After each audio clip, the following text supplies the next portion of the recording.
Right. So we are back at it once again. Welcome in. Welcome in. I think it's time to partake once again of the fallen. Grab a seat, take a sip, prepare yourselves. It'll be a fun bit.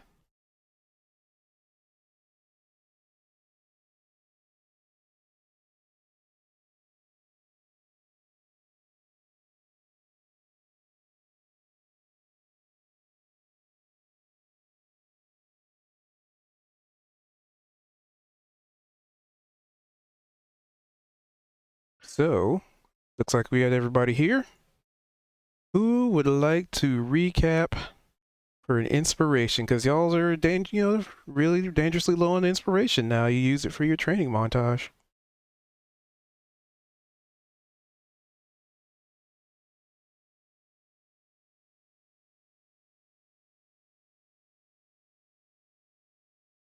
I believe I have inspiration, or did I use it already? Hold up. Oh yeah, you did use it. You used it and you got the same exact number I Yes. remember last that. time. I remember that. Wasn't that during the arm wrestling match? Was it? It was around that time. Let's Yeah. see. What were Let's you go trying to do? log. I just remember Constitution being saving super throw. frustrated. It was for the really hot peppers. Oh Oh, yeah. The right. peppers. I'm like, it was Right. some sort of challenge. Brain, what was it? Peppers. Herman tried to kill all of us with peppers. Raul's not here to defend himself. But yeah, he was having a grand old time. It's no defense after all. Let's tear him a new asshole. How could you? How could you, Spicy, feed us all those spicy chilies? He also had spicy tuna rolls, so He did, he brought us sushi, so like I guess that's forgivable. There. Man, this is your restaurant that I used to go to closed during the pandemic, and I'm so mad about that fact. all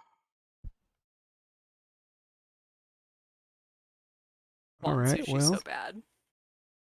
I mean, I'll give a recap, and I'll take the inspiration for one of my NPCs. I'm okay with this too. No. I What? was not here for the end of the session. Therefore, I would if I could remember it in more You than sure just you don't pieces. you don't want the NPCs to be inspired? Oh, please, somebody. I did it last week. Can somebody else do it? Did you do Oh, it I last sick. week? remember well enough. All right. So we went to the fair, and it began with like a little tightrope walk over here, and there's if you look, every single square has 17 fair people in it, and it's almost difficult terrain to squeeze through everybody, right? And so we talked to some fairy that I think Zed was snogging the night before, and she like runs this shindig, I think. And then there was another person, I believe she was a satyr, and she was like a little dipsy, right? And silly, maybe drunk, who knows. We were talking about all the different events we could go to. There was some kind of something with a train. Am I mistaken? There was a train at some point, and there's a Train? race that we're gonna do here. If there wasn't a train, this is my recap. Nobody else wanted to do it, so there was definitely the sound of a train chugga chugga somewhere. I remember a train, Chugga, chugga, and chugga, chugga, chugga, chugga, chugga, chugga. I remember talking about clothes and getting food, and there was the spicy foods, and there was other foods, and there was a dwarf over here, and they came to talk to the dwarf, and this was the satyr who gave me her dress. She just ripped her clothes off in front of me and gave it to me, and then she like sutured it with magic to make it form fitting, and hers just automatically grew back like the handkerchief trick that the clowns do under their sleeve kind of scenario. Um Shaw was really about some arm wrestling, because there's an arm wrestling like robot 3000 or something, the Arminator maybe it was called, and everybody's like, can't wait for Sherman to take this bad boy on. not understanding the relationship that I have with Sherman, in which I'm like, his metal arms are made of aluminum. Okay, he is not very strong. That is all flash, sir. So I hope those don't get broke off and in need of repair.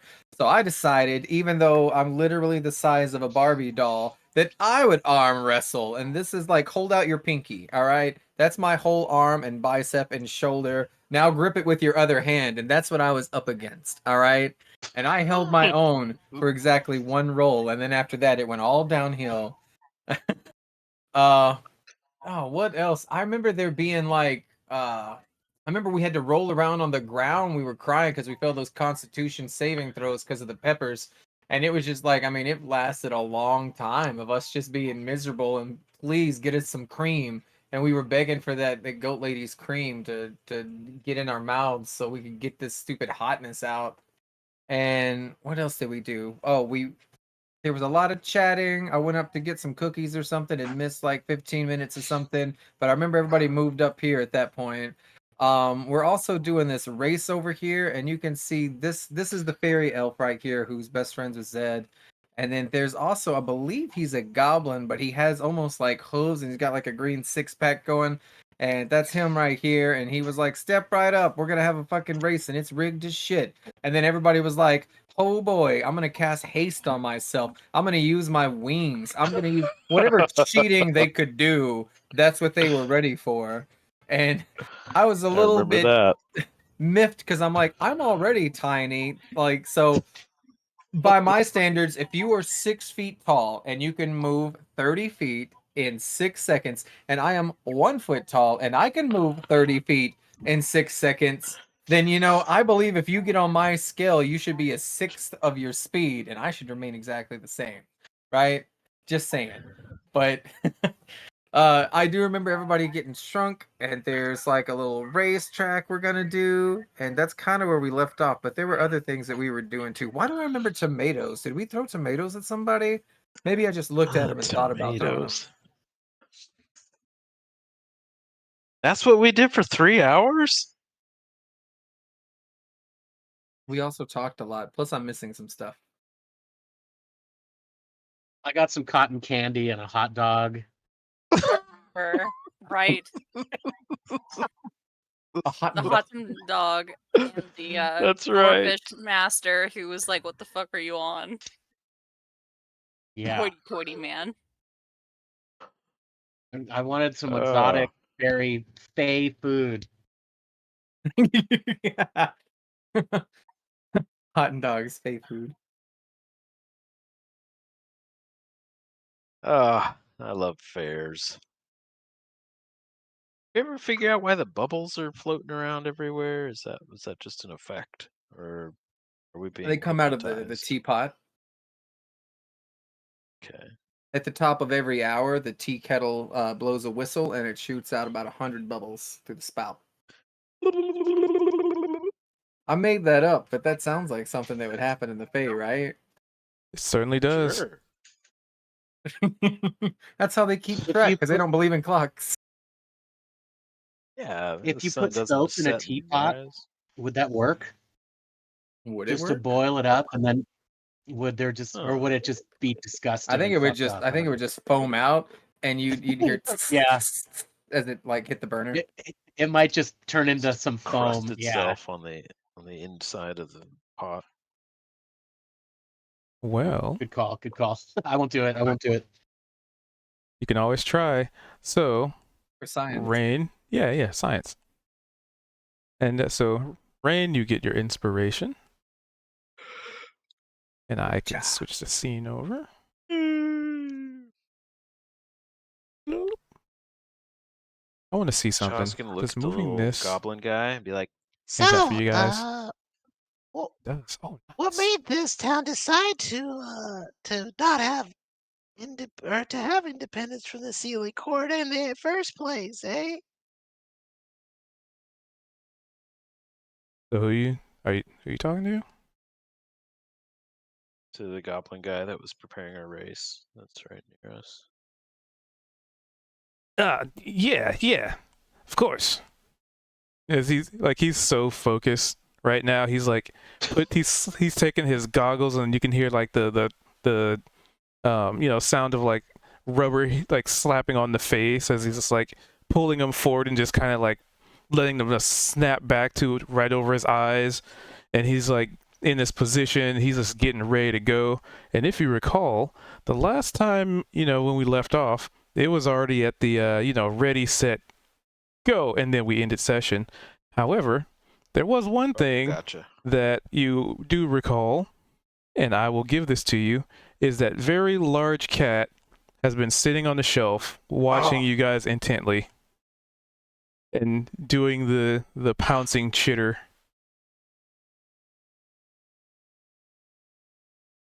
It gets close enough. I'm just striking that fucker in the face. And to that end, I will have a little something here. So Zed, if you are here and ready.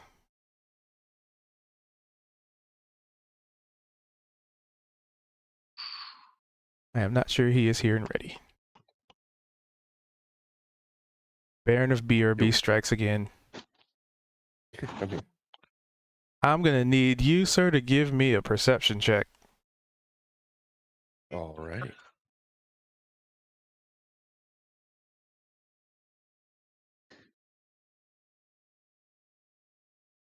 Hell yeah. All right, you don't notice. All right, so. Oh darn, you don't notice. Dang. Fiddlesticks. So basically, everybody was getting ready to go, and essentially just before the gunshot went off, Sherman did a little bit of grease under this guy, right there, and All right. gotta double check. What did I do for? Okay, yeah. To which he seemed, he kind of looked at Sherman and was like, "Yeah, I've been through worse." So, with that, the first part of the race. Well, let me expand my notepad here just to make sure I could see all of it. Because scrolling sucks. Okay. There it is. So, as you take your stance and you basically start running, I'm going to need an initiative. Not necessarily for combat, but, it's a race.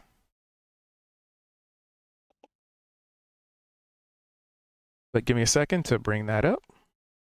Because I have to actually make an encounter. Niavar doesn't want to get in on this. Niavara does not want to race. Her strengths are in many things. Running is not one of them. You can watch Are too. you just gonna watch and cheer us on? She'll watch. So they're at the tent Shadows. over here.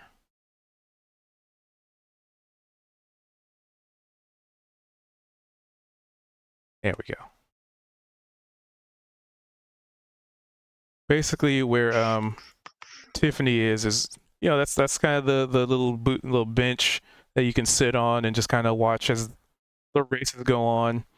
And for somebody as normal size as you, everybody's like teeny tiny. They're like the size of like rodents, and they're just the best you can hear them is just like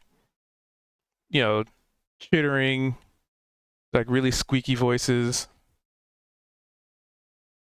I'll be jokey.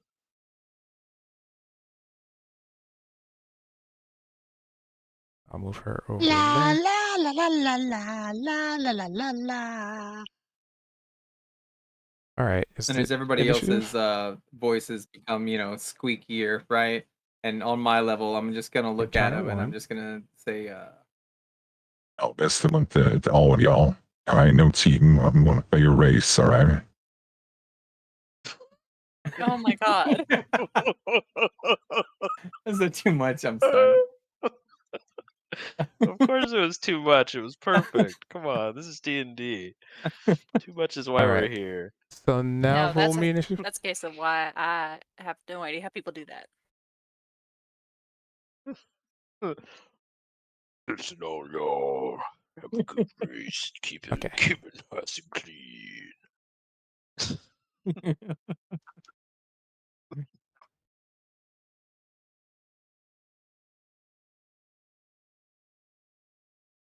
Damn, I just got a nat 20 on initiative. Yeah, you did. Boom.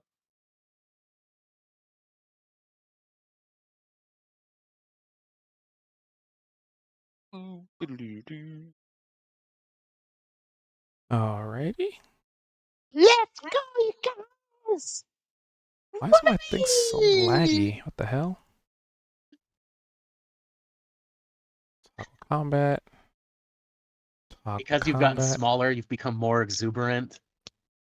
Normal. Yep. Same amount of Yeah. energy, just in a smaller package. Yeah, right. It's proportional. Oh! And I'll just roll Sherman real quick for when he gets in. Toggle his initiative. We'll just do that. That. Okay. Got everybody initiative. 1, 2, 5. Yep. Okay. So, Zed being at the top of the. Oh, wait. Almost forgot one NPC. Because he likes to participate too. Okay. So, everybody seems to have their own lane as each person that began to shrink, almost like the space on the ground began to extend, almost as if making a nice special little lane for everybody to start in. And you look down this like runway, this walkway. It sort of starts out like a track where it's like little stone, not necessarily like asphalt or anything, but it's like stone. And like it's almost like if you were a normal sized person, it's like you're running on top of just rocks. But to you at this size, it's like an entire like walkway. It's like a bunch of little stones all like cobbled together. And sort of a little bit down the way, you can see that there is a bit of, hold on, this is the first phase. So you can definitely see that a little bit down the way is when the terrain shifts. It goes from stone to like dirt. Almost as if there's a sort of a like marker between, a boundary between difficulties of this little track. And so Zed gets to go first. You basically get the jump on everybody. You got that 23 in initiative. You're hopped up. You're ready to go. And the first thing I'm gonna need you to do as you run forward is to give me. Oh, actually, I'll make this a little bit of a skill challenge. So what would you like to do to get past an obstacle? Because you look forward, and I'm just going to say everybody sees it.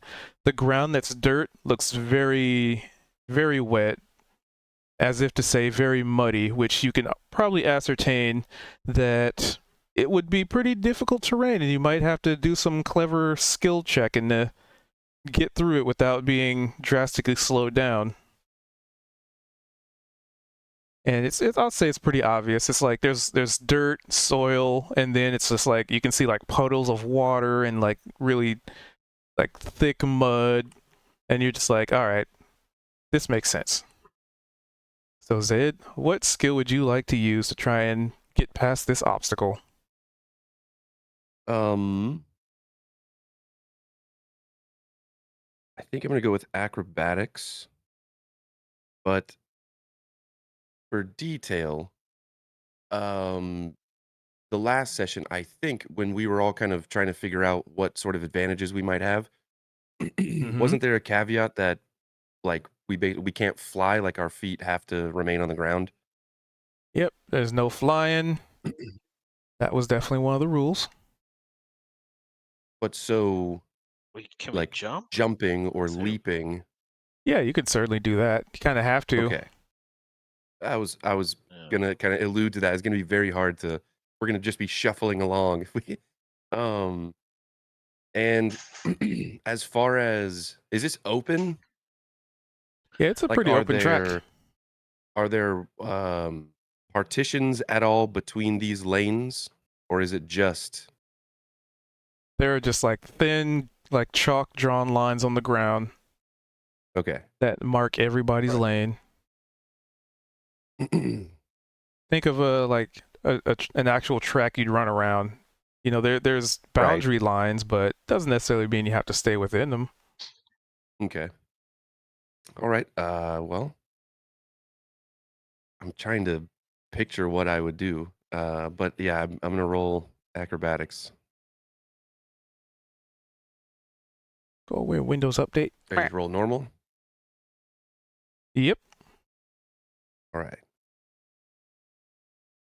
13. All right. Give me a sec to put something on here for you.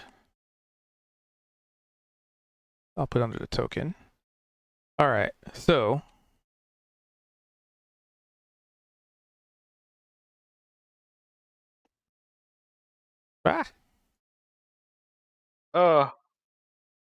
He disappeared from existence. I just misclicked and accidentally moved into a different layer. So with a 13, you get the feeling that you start running forward and your foot gets in the mud and you realize this mud is deeper than you thought, but you just barely, like almost the graces of some deity barely made it. Like you stepped in this mud and when you like think you have the right footing and then it just sinks down deeper than you thought it would and you almost like slip. But you managed to keep moving. You stumble a little bit. Is kind of what I'm getting at. All right, slowly but surely making my way tracker. through. Holy shit, this is thick. Initiative tracker, hello? Hello? Initiative tracker? Do you guys see the initiative tracker?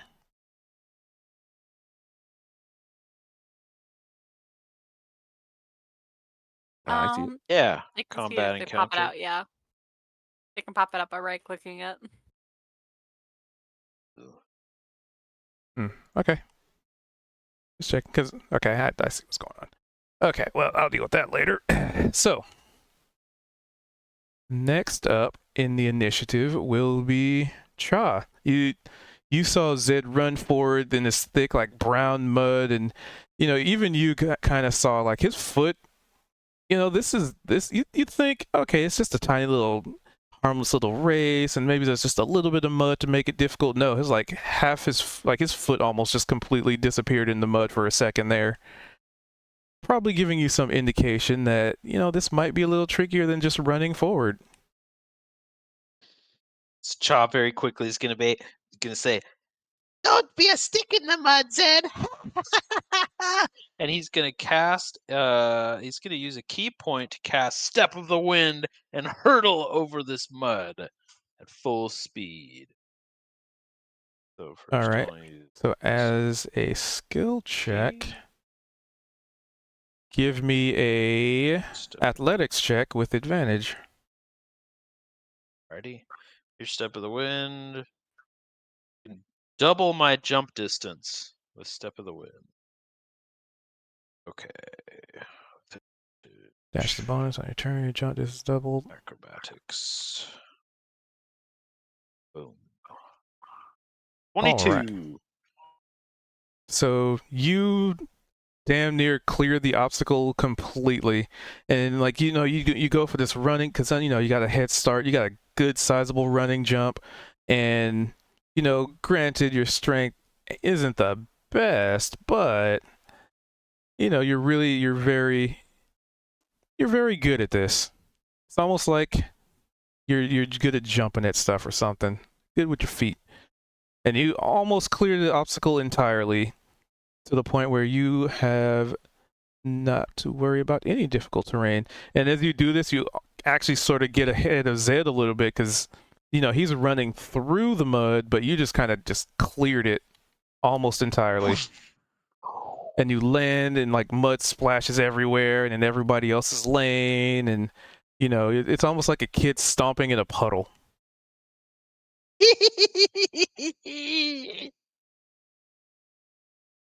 Let's see. So next up in initiative.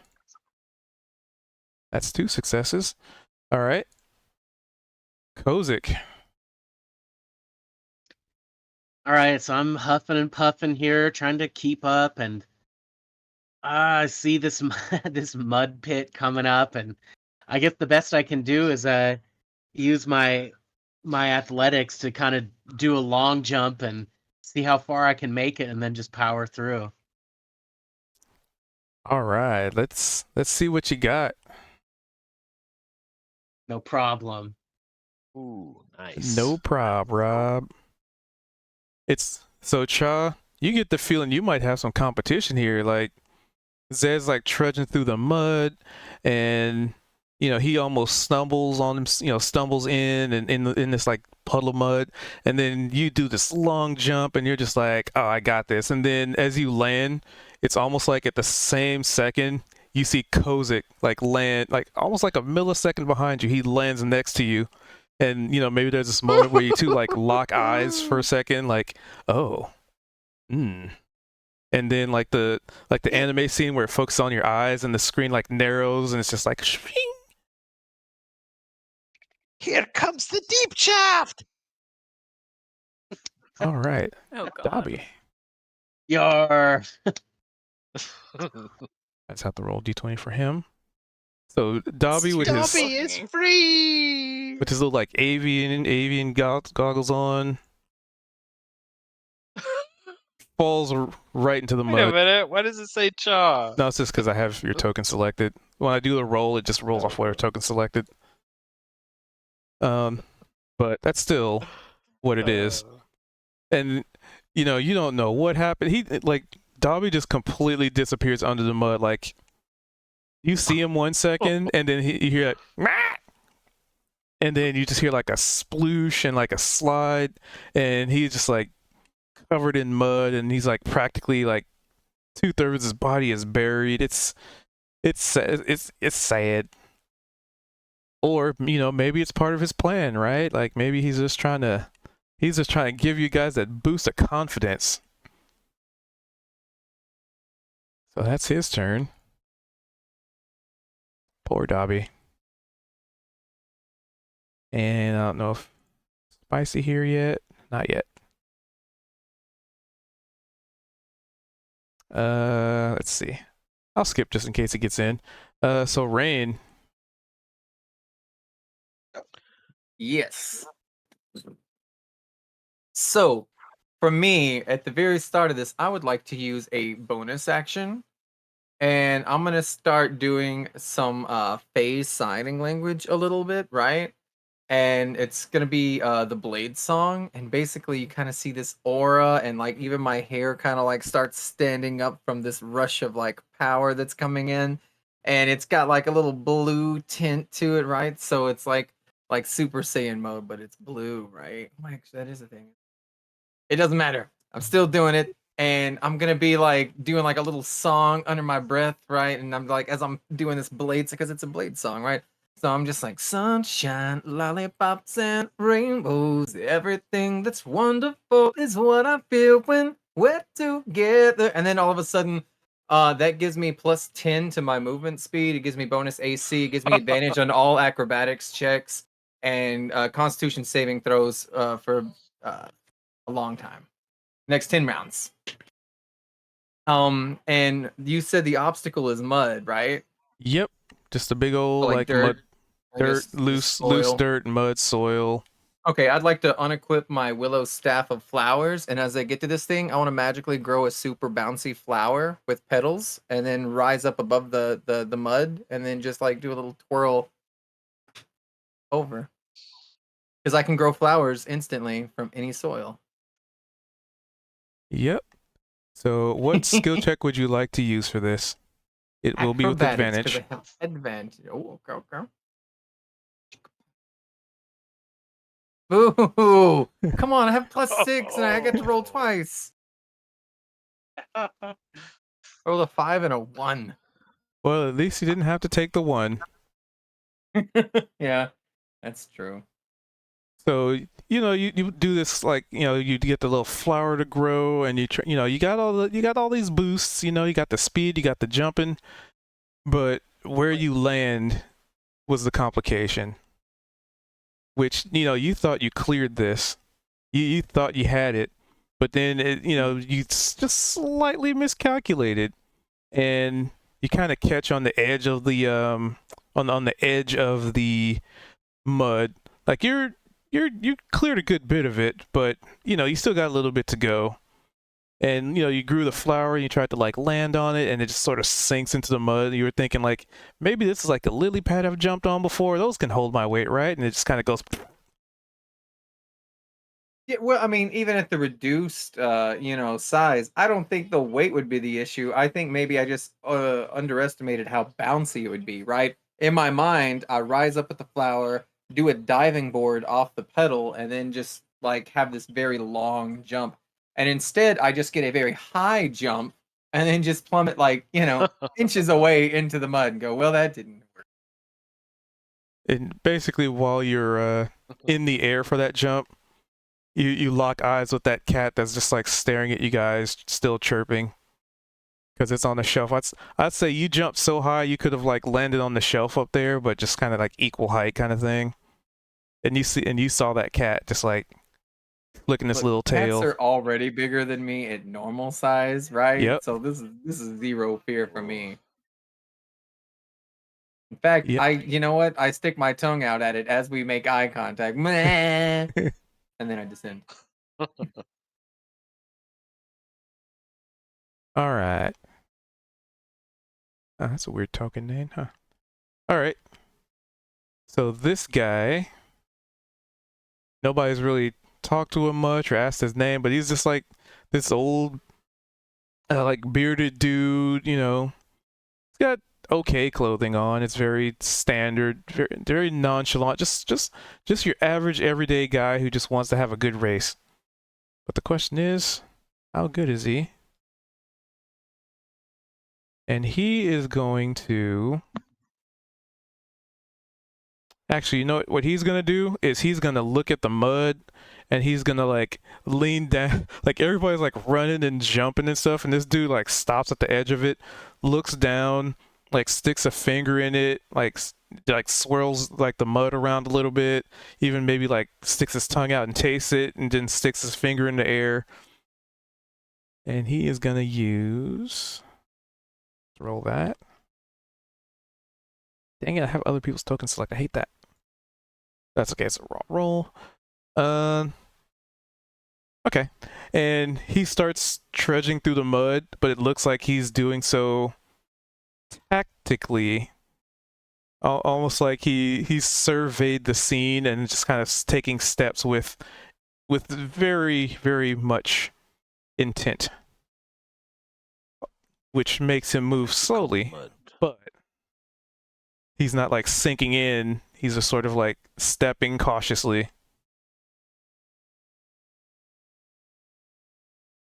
But that still takes him a lot of time. Game. Yeah, it's like he's not getting stuck in the mud. It's just taking him a long time to get through it. And then the little kobold guy that was greased. Let's see. What would he do? So he's just gonna like, as a smaller creature, and he knows like, he's seeing everybody slipping in this mud and whatnot. He is going to... I'll give him a survival check. We're being creative. Nope, he has no fucking idea. So the kobold just starts running in, and he's like, I got this. And he's like, he jumps in a spot where he thinks is going to be like a perfect landing spot, but he's still like covered in grease. So as his feet leave the ground from like solid ground, he slips a little bit and stumbles and rolls, and he does like 3 cartwheels and like 17 flips and like 33 barrel rolls until he finally comes to a stop. because he just did so bad. Not as bad as Dobby, but Dobby's was more embarrassing. His was theatrical.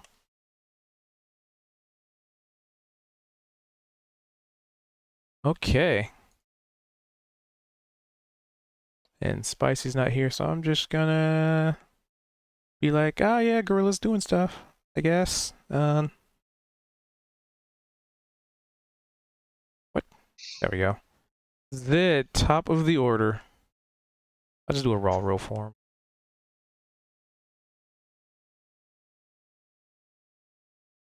Oh god, I am lagging so hard. Hold on, let me refresh.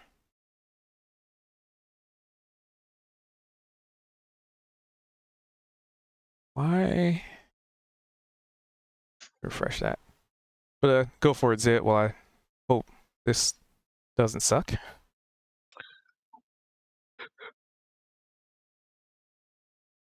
Um. Yeah, that's just my internet. So, am I still trudging through the mud, or did I get slowly to the other side? You got slowly to the other side, but you know, a little bit behind other people. Like everybody else sort of jumped. Okay. Well, why? Yeah. Am I robot-y right now? Nope. Not to me. Okay. Okay, it's just my internet hicking up then. All right.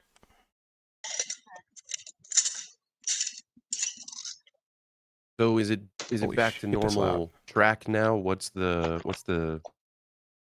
it look like ahead? Right. So ahead,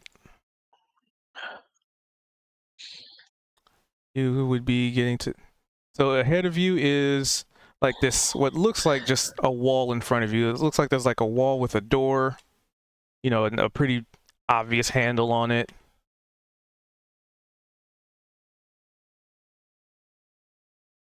But it's definitely door with the a exact. handle on It's the it? exact width of your lane. Hmm. It's just a door? So Mhm. there's a bunch of doors or just one door? For those who, yeah, at this point, since everybody sort of cleared what they had to clear, there's a door for each lane.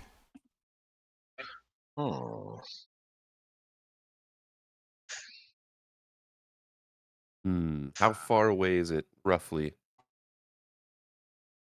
I mean, like 15 feet, quote unquote. Hmm.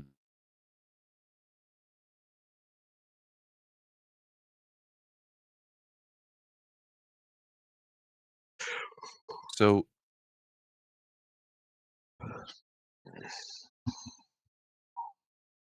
Zed's gonna assume that there's something more to this door than just having to run up and open it. So I'm gonna send my mage hand out with thieves' tools to check the door, and if it's locked, attempt to pick it before I get there. All right, so you're not busting through the door. You're walking up to it and checking it. As I'm getting out of the mud, I'm basically seeing the door ahead of me. I'm casting mage hand, sending the mage hand out ahead of me as I'm trying to catch up, but I'm assuming that it's going to get there faster.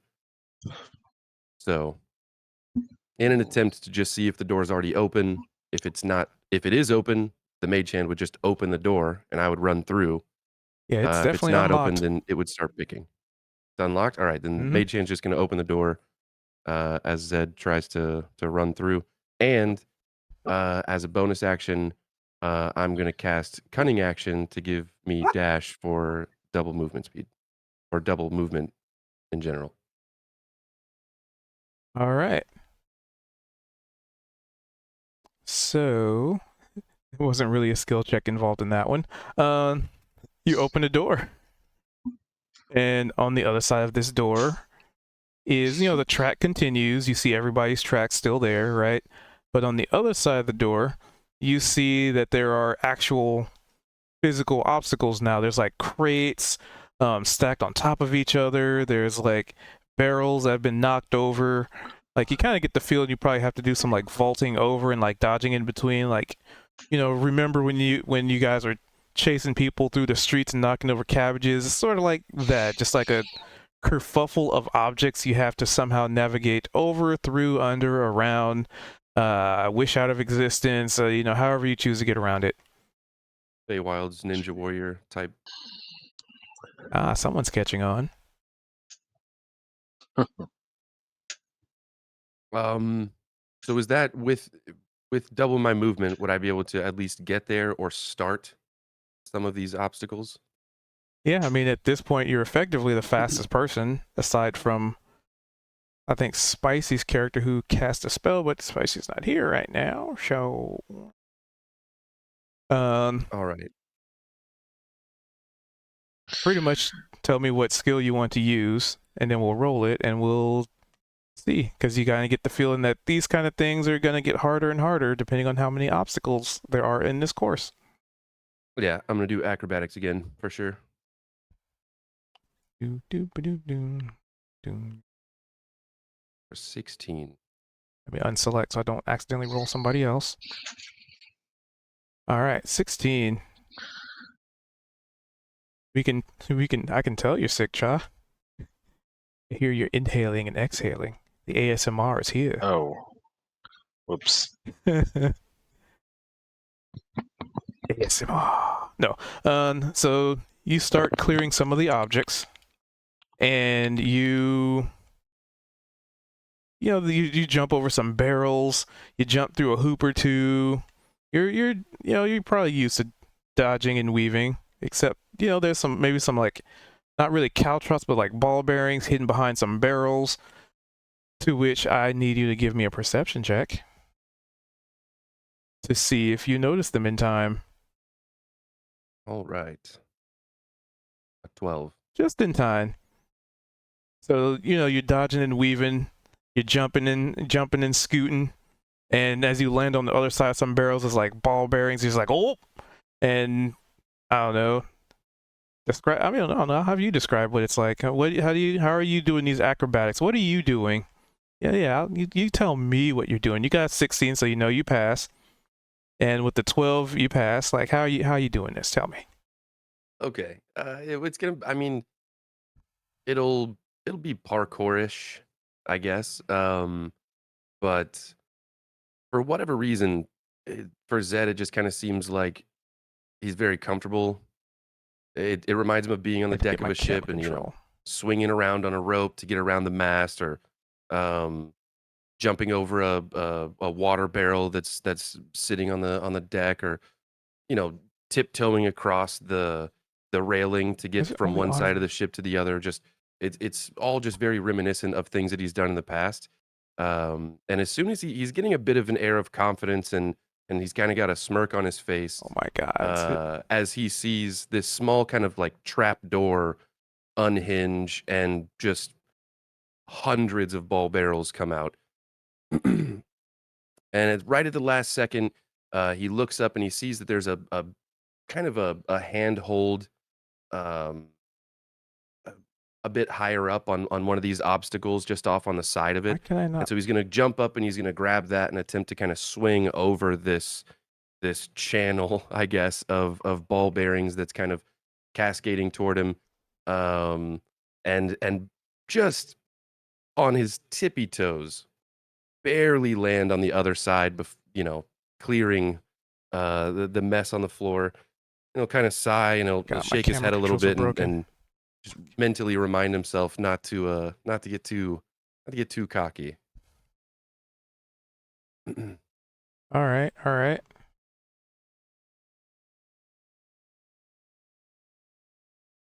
So next up is Cha. You've cleared this boundary, and you see a door in front of you now. It's almost like once you got to the edge of this mud pool, just a door just sort of materializes in front of everybody. Chalk quickly pulls out his staff, just knocks the handle down, muscles through, observes all of the obstacles, and just smiles even bigger as he is having flashbacks to a lot of his monastic training in the shadow arts. And so he's just going to be using his staff, doing cartwheels, pole vaulting, jumping, diving, flipping through this very, very deftly, like a ninja. So he would also go for dex, or I mean acrobatics. Let's see.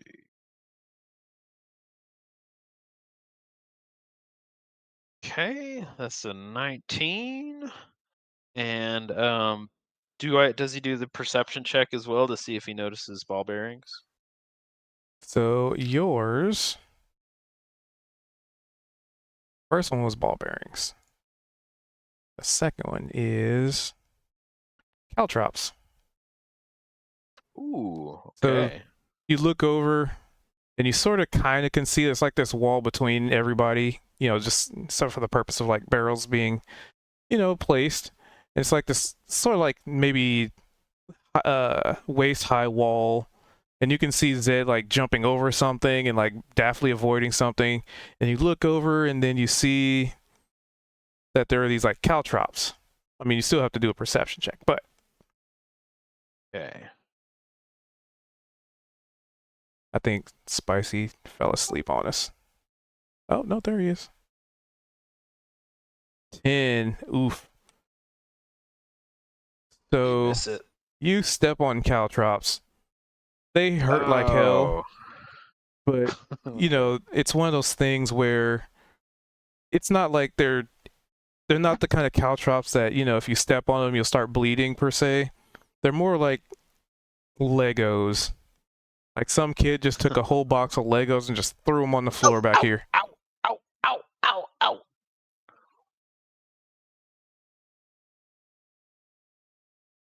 So you are slow, so that puts Zed ahead. All right. Kozik, you see this door in front of you after you've cleared the mood. All right, as I see this door coming up, I and need some music for these this. guys, it looks like kind of go through it, or I guess is where we're at, and I'm gonna use Eldritch Blast and try to blast through the door so I don't have to lose a step to open it. All right. And You I'm know, gonna go ahead. I was gonna say for theatrics, I'd say you easily destroy the door. You don't really have to make an Okay. attack roll. It's a door, unless you're a stormtrooper. I was really hoping that you were gonna Eldritch blast the door.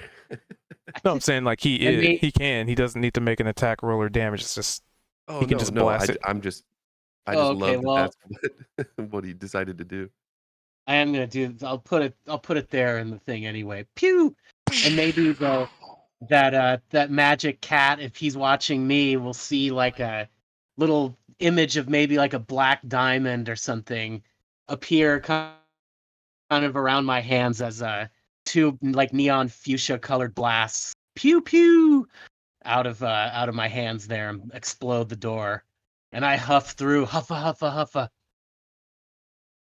And you pretty much see the same thing as everybody else, like piles of like barrels and crates that kind of block your way that you probably have to like dodge over and climb over and dodge through.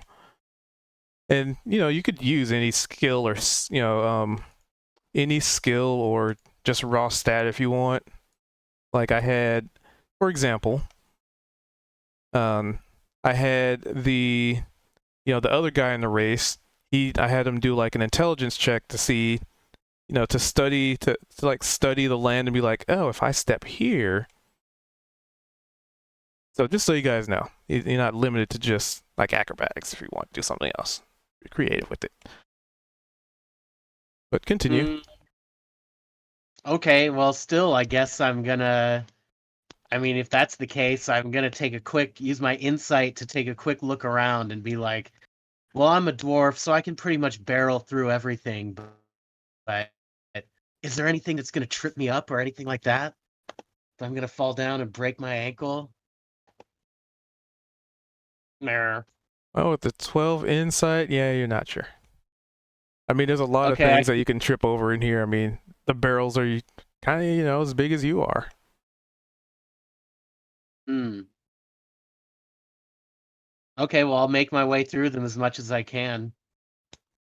All I right. don't know what I'm supposed to do. Then a perception as you're making your way through things. It's kind of like, like when you're in a store and there's a bunch of people and you kind of got to get through everybody. So it's like, you got to turn sideways and like scoot through and kind of squeeze. Start pushing off of this and that, trying to get through as fast as possible. Ugh. And yours is 2. 2 is... Okay, so I had ball bearings and caltrops. So you will also get some ball bearings as you're squeezing through this stuff, and you don't realize that they're just scattered everywhere, like behind these barrels and stuff. So since you didn't notice them, you have to give me a dexterity saving throw. Oh, I can do As you step on them and Do it, start but- slipping, and you start losing balance. it. And you fall square on your butt. Like, yeah. Ah! I kind of slide around on them. Maybe I am turned a little 45 degrees or whatever, 90 degrees from with the way I want to go. Ouch! Yoch, yoch. All right. So next up will be Dobby, who is face down in the mode. So it's going to take him... All right. Okay. So at this point, practically everybody's left Dobby behind. You can hear the sounds of like mud sloshing in the background and like a huffing and puffing of like this guy just like coughing and like, he's probably swallowed some mud and it's like in his nose and his face. But luckily he has his goggles on, almost like he expected to fail or something, or he's done this before. And you guys are just so far ahead, and now that you're kind of in the barrels, you're just losing sight of them. Unfortunate. So then, Spicy, if you are here, Sherman. I am. So, just a quick little rewind for you. The race started, and the first obstacle was essentially a pit of mud. And I know you casted the thing that makes you go faster, and you would put grease on the kobold, which it didn't really seem like it affected him. But, so how, like, what skill or save or stat did you want to use to navigate the very thick mud? Hold it. Out of spells. You are very quiet, sir. I don't know why. Everybody's been saying that recently. My gains turned way up, right? Easy fix. 200%. There we go. All right. Is that better? It works. No. I'm gonna have to change some of my mic settings because my gain is like through the roof right now. It was like that this morning too, but not before today. I don't know why it's so quiet, but it's mud. Yep. How big is it? I mean, it's a good, like, 20, maybe even 25 feet worth of mud. Like, people just sort of jumped it, like crazy fast peoples. I'm gonna run. I'm gonna do that towards the ground as I jump and try and like Halo grenade bounce myself over the edge. All right, so you're effectively like trying to do a jump. I'm gonna jump and then use the thunderclap like as I'm jumping, like try and use it to like clap behind me and like thrust my jump. All right, so give me a athletics with advantage because you are using spells to try and propel yourself.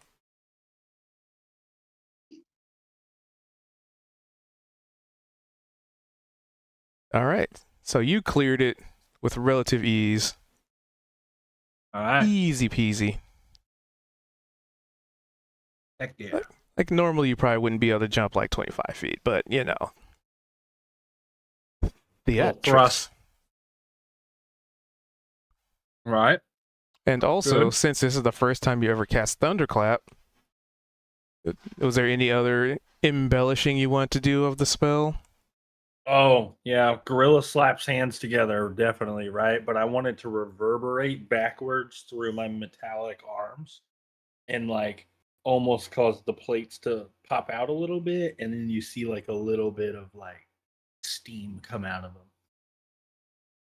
There's a train that Rain was talking about. All right. Yeah. So before you know, pretty easily clearing this, you come to this door and you saw it like, yeah, you know, everybody's just, well, let's see, who would have been, yeah. So everybody just kind of ran through the door. Some people decide to just completely blast the door off its hinges, but you also have a door in your lane, to which, what do you do?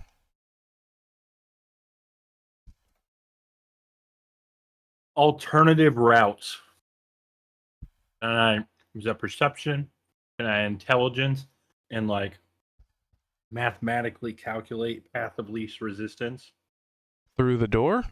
Because the door is closed.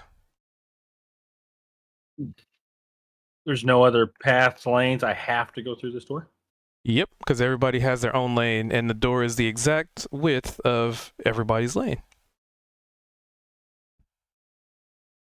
Alrighty. So then what I'm gonna do is just keep on going. And I'm gonna not make it. Dang it. So in your excitement, I was just gonna not slow down, just charge full force. oh, that explains it. Because you kind of slam into the door. And you know, like, you put so much force behind, you had so much momentum that the door opened way quicker than you expected. And you sort of, you know, give me a perception Slam check. into the door and stumble. Right, perception. Well, at least you see that.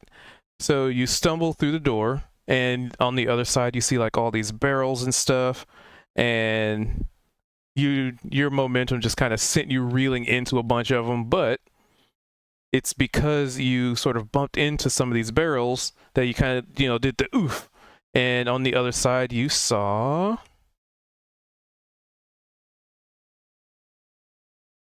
one, two, I don't know why it's lagging so much. 3. So you see So I'm a caltrops. gorilla, and these are barrels. Yep. You kind of ran through the door and sort of bumped into them. Okay, so it's clearing the caltrops. I'm a gorilla, and these are barrels. Can I Donkey Kong it and ride the barrel over the caltrops? I'd Like say that, why not? running like on the log roll. So acrobatics. So or that would athletics? be dexterity based, because you're trying to stay on the I feel like barrel that's as more opposed to pushing it. acrobatics. So acrobatics. Giving If everybody. I fall onto these caltrops from on a barrel, it's gonna hurt. Yes, it could. Ooh. But you don't. Mm-hmm. You ride the barrel through a couple of other barrels and knock some barrels over. And with the 17, I'd even say like, your barrel rolls into another barrel, which sets that barrel rolling, and you jump onto that one and just kind of do this daisy chaining of barrels. There. Like that the old game show MXC where they run on the logs and they gotta jump from log to log. Yeah. Right. Yeah, heck yeah. I'm down with that. So you know, quick question: do you guys prefer to describe these? Like, you guys want to describe? Or you want me to describe? Because I was like, yeah, I'll try both and see which one people prefer. Both. Doesn't matter to me. You said both? Yeah, we describe what we think we're trying to do, right? And then you be like, as the DM, this is what actually kind of happens, and then we can also have that opportunity to kind of react off of that and be like, oh shucks, this and this happened. All right. I was just curious. Boom. I like Agreed. that. So let's see. So also, just because it's been a little bit. Is this all open? Like we're kind of in a tent, it looks like. So people on the outside, there's spectators and people are watching all this. You actually, funny enough, you can't tell. Like normally you expect Okay, to, but you can see like the people in the see. adjacent lanes. Like See, I was more or less asking because I was gonna be like, hey, what if we panned over to Niavara and see what she thinks? Because it's been like an hour. Oh, So- I'm fine listening to you guys race. Picture like those rat race mazes, right? And she's kind of got like a top-down view of it and seeing which angle everybody goes to, kind of. The Minotaur's Labyrinth. There you go. Yep. She can be secretly casting spells to hinder our progress while we go. I mean, she could Nate's also casting spells to throw him off the broom. pretty clearly observe the cat on the shelf. So Rain. Hmm. So let's see. All right. You So did. first of all, I went to imagine.art, okay, and I got some new art for my updated Blade Song version because I was like, I want my hair to be blue, and that's how you can tell I'm Super Saiyan powering up because that's what Blade singers do, right? This is their power form. So everybody has to go to the Artsy Stuffs channel and look at my cute blue hair, and I got like little blue butterflies coming off of me and stuff. And that's the dress that the satyr woman gave me, and it's all like sized up now, right? And this means it's serious mode, even though he's like super cute right now. This means it's serious mode, right? However, I'm like covered in mud where the whole flower kind of thing didn't pan out for me as I thought it would. And I imagine there's a door in front of me too, right? Yes, sir. All right.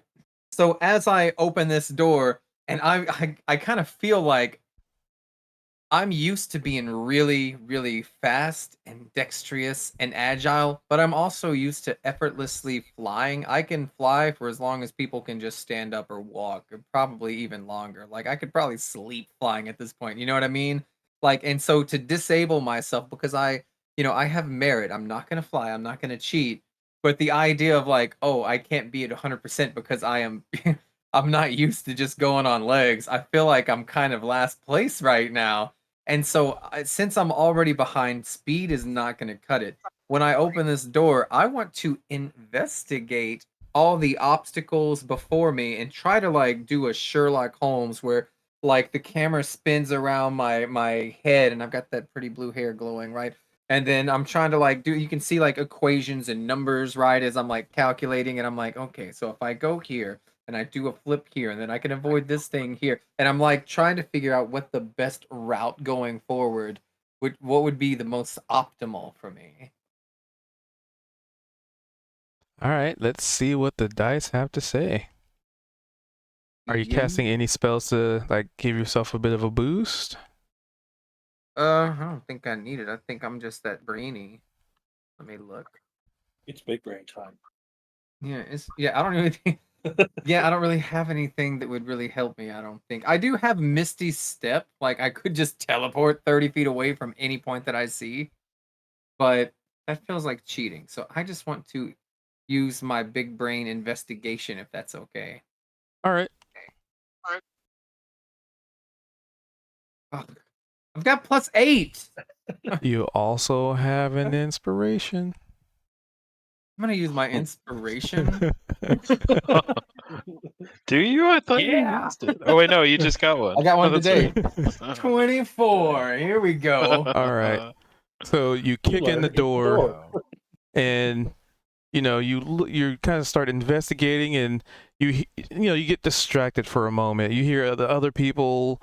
I mean, just in the lane next to you, you can hear the sound of like some like Donkey Kong barrel rolling action next to you, and it's a little distracting, but you shook your head like this is serious, this is intense, this is I am already at a disadvantage, but I want to win, and you get real serious. And with the 24 investigation, I'd say you effectively map out where every single barrel is, right?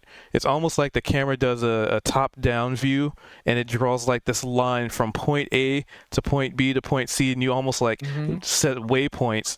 However, give me a perception check, but I will say with advantage because you are actively investigating. Winnie. Oh. So, as part of your investigation, since you're not just like running through it, you see behind several barrels and just kind of maybe even off to the side a little bit, but it definitely intended to be in your path. You spot ball bearings.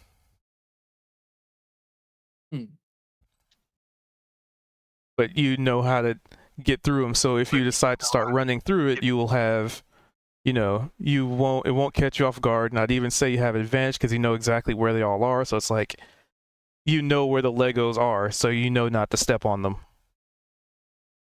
But I want to do it with a little bit of confidence with these ball bearings when I get to that point, and I want to do like some handsprings. You know what I mean? I want to do some flips. Yep. So I'd say with that check, you managed to navigate through it in any fashion or form that you want because you saw what you need, where you need to go, how you need to get there, the most efficient route, and you know where the hazards are, so you know exactly how to avoid them. Like the Mission Impossible scenes where they do like the spray and then you can see the laser beams and they have to kind of contort to get through. It's a little bit of that. It's a little bit of like eyes just kind of darting over and over and fixating on all the obstacles, and then I'm just doing this like perfectly. All right. Okay. All right. So, gotta get this other fella in here. So you guys can hear the sound of like another door finally opening, and you can hear like hoop hoop hoop hoop. Let's have a roll his perception. But amongst the sounds of like this guy that you heard earlier, who he was already taking it slow. He was checking out the mud and testing it, and still kind of falling behind. Then you open a door and you hear this like the sounds of somebody doing some acrobatics and stuff. And then immediately after, it's like, shit, ow, yeah, fuck, damn it. And the sounds of like maybe somebody stumbling, and the sounds of like, hold on, let's see. Are these ball bearings or caltrops? And the sounds of like ball bearings being shuffled around on the floor and like the clinging of them. He didn't notice. And and then the other participant, this little guy, the kobold, he eventually, he gets to the door, and he immediately gets through the door, and like, I just want to see how bad he's. Okay. So he just gets lost for a minute. Like, it kind of sounds like he's actively moving ball bearings around, like he's picking, sounds like he's picking them up and taking them as opposed to like trying to dodge them. But that takes time. And he kind of sounds like, which way was I going? Dang it. And he almost sounds like he's just getting lost. Well, at this point, you guys are pretty damn far ahead. So that brings us to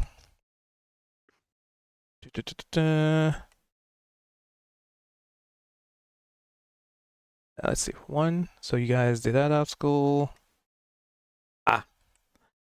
So that leaves one more obstacle, because in front of all of you is one more door. Or I should say another door. No, I'll say one more door, because even on the door it says final trial. And the next in the initiative will be Zed. And I'm guessing you just kind of open the door and check out what's on the other side. Yeah. All right. So this is very different as you open the door. Like when you get to the door, you can hear the sound of like something heavy swinging, like,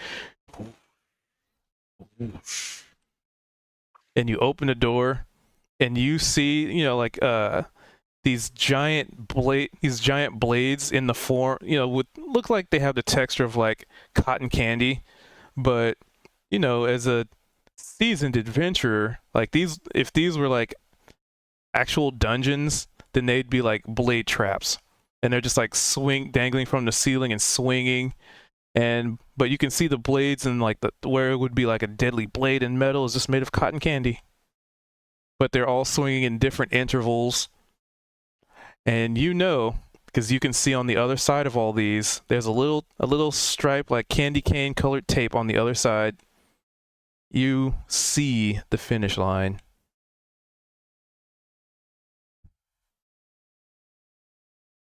Holy shit! Not this. All right. Zed'll kind of. So he'll take a second just to look. Is there? Can I do a perception check to see if there's a pattern or Sure. some sort of check? All right. And keep in mind, I'm only using turn order, not to see who's ahead, but to see just kind of order of operations.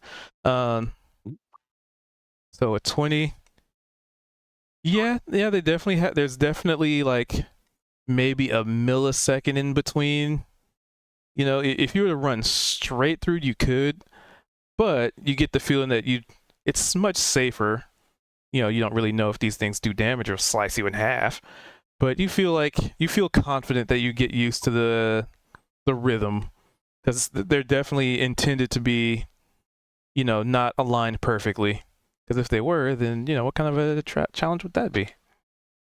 So it's like the first two kind of swing at a certain interval, and then the second two, and then the third one after that set swings irregularly, and then the ones after that, you know, that kind of thing. So what Alright, kind of check do you so- want to use to try and get through this? Excuse me. I think I'm going to do acrobatics again, but keeping the pace that I can kind of that I've perceived and the rhythm and intervals that these have, trying to kind of almost like bounce between them. Very carefully. Another 20. All right. You dodge and weave. You duck and dive and dip and dodge. And you're just on the cusp. You've ducked through these things, and you're so close you can almost taste the finish line. But that brings us to Cha. Okay, Cha, in his final attempt to overtake Zed, is going to burst through the door, and without checking anything, he's going to rely on his instinct to try to just weave through these cotton candy choppers and hope that he makes it through to finally get past him on instinct. And he'll do another acrobatics. 22. All right, you duck, dodge, dip, and dive. You and Zed at this point, let me backtrack a little bit. You and Zed are effectively on par with each other, I believe. Yep, it's coming close. It's coming close. Kozik. You have the same thing, these swinging cotton candy blades. I'm gonna just use my athletics to just run straight through them, and thinking maybe if I get smacked with one of these, it won't be the worst thing in the world. Gotta make sure I have at least tallied. And I definitely keep my mouth open to try to take a bite. Oh yeah, so here's the funny thing, right? You think these things are pretty harmless, and they're not blades. They couldn't possibly hurt you, but when you go in and you try and just run through, one of them just lightly taps you. Just lightly. And Oof. you are just knocked back completely. Ooh. I kind of reach out my hands as I'm getting pushed away to try to tear off little cloud-like pieces of it. Yeah, it's Or almost like hopefully stuck in my mouth. you ran into it and it just kind of caused you to like stumble back because it's a really weird thing. It's swinging side to side and you run into it and it's like you actually got shoved back basically. Yeah. But you have a mouthful of cotton candy and you've Oh, I got effectively it. destroyed one blade. All right.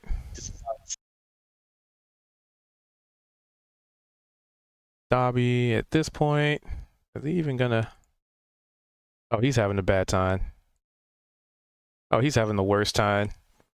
So I also wish I had a soundboard right now because it would be the sound of like the cat like knocking pots and pans over. That's basically Dobby right now.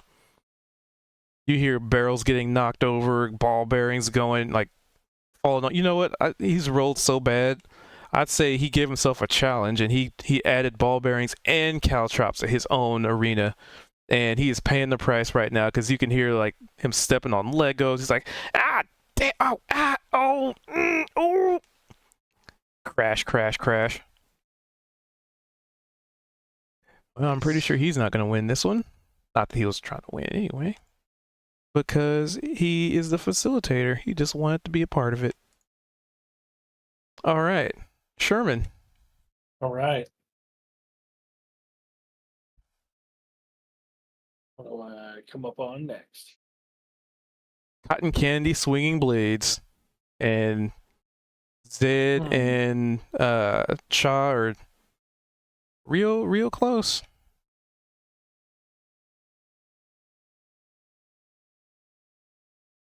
They're swinging like pendulums. Yep. There's run like... and dive and slide underneath it. All right. I still have all my gear. Yep.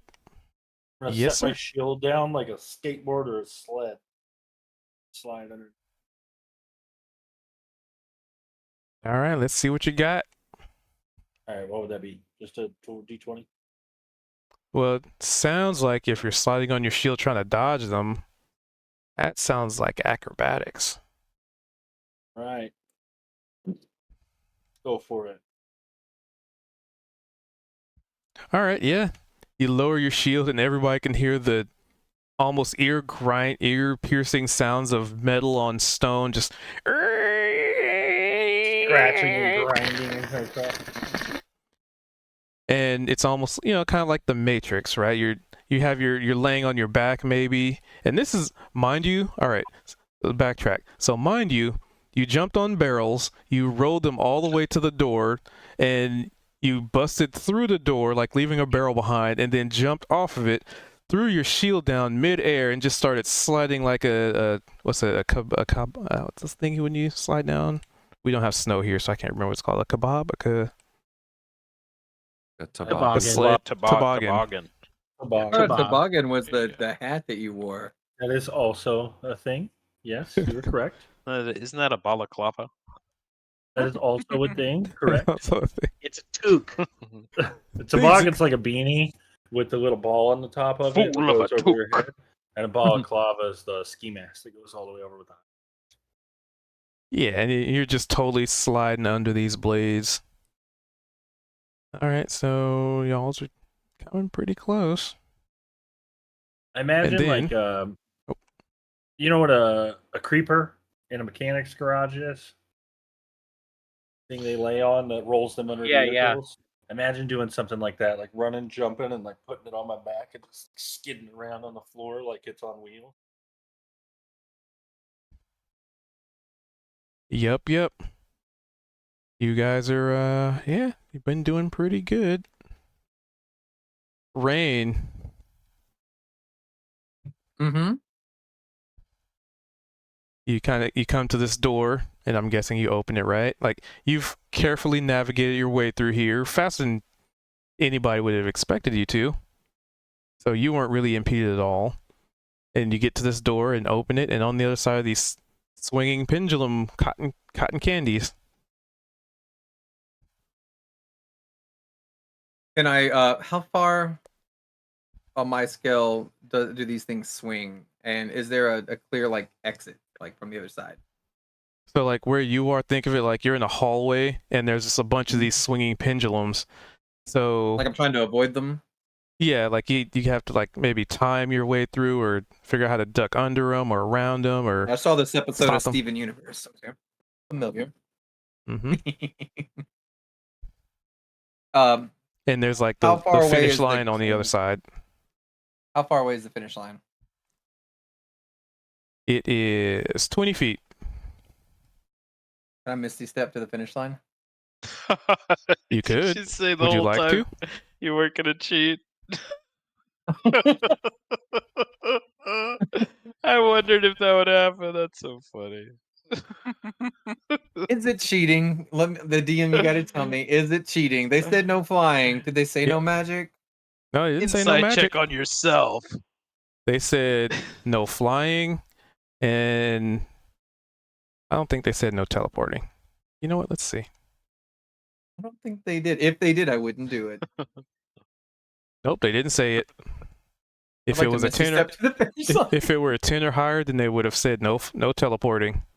I'm gonna do it instant transmission Goku style. I'm gonna put my index and middle finger to my forehead and then concentrate on that finish line and then just take a step forward and be there. And you just say, shoo! All right. Is there anybody else? Because Any really it's like a players in there? blink Okay. spell almost. It only clears 30 feet. Yeah. Yeah. All right.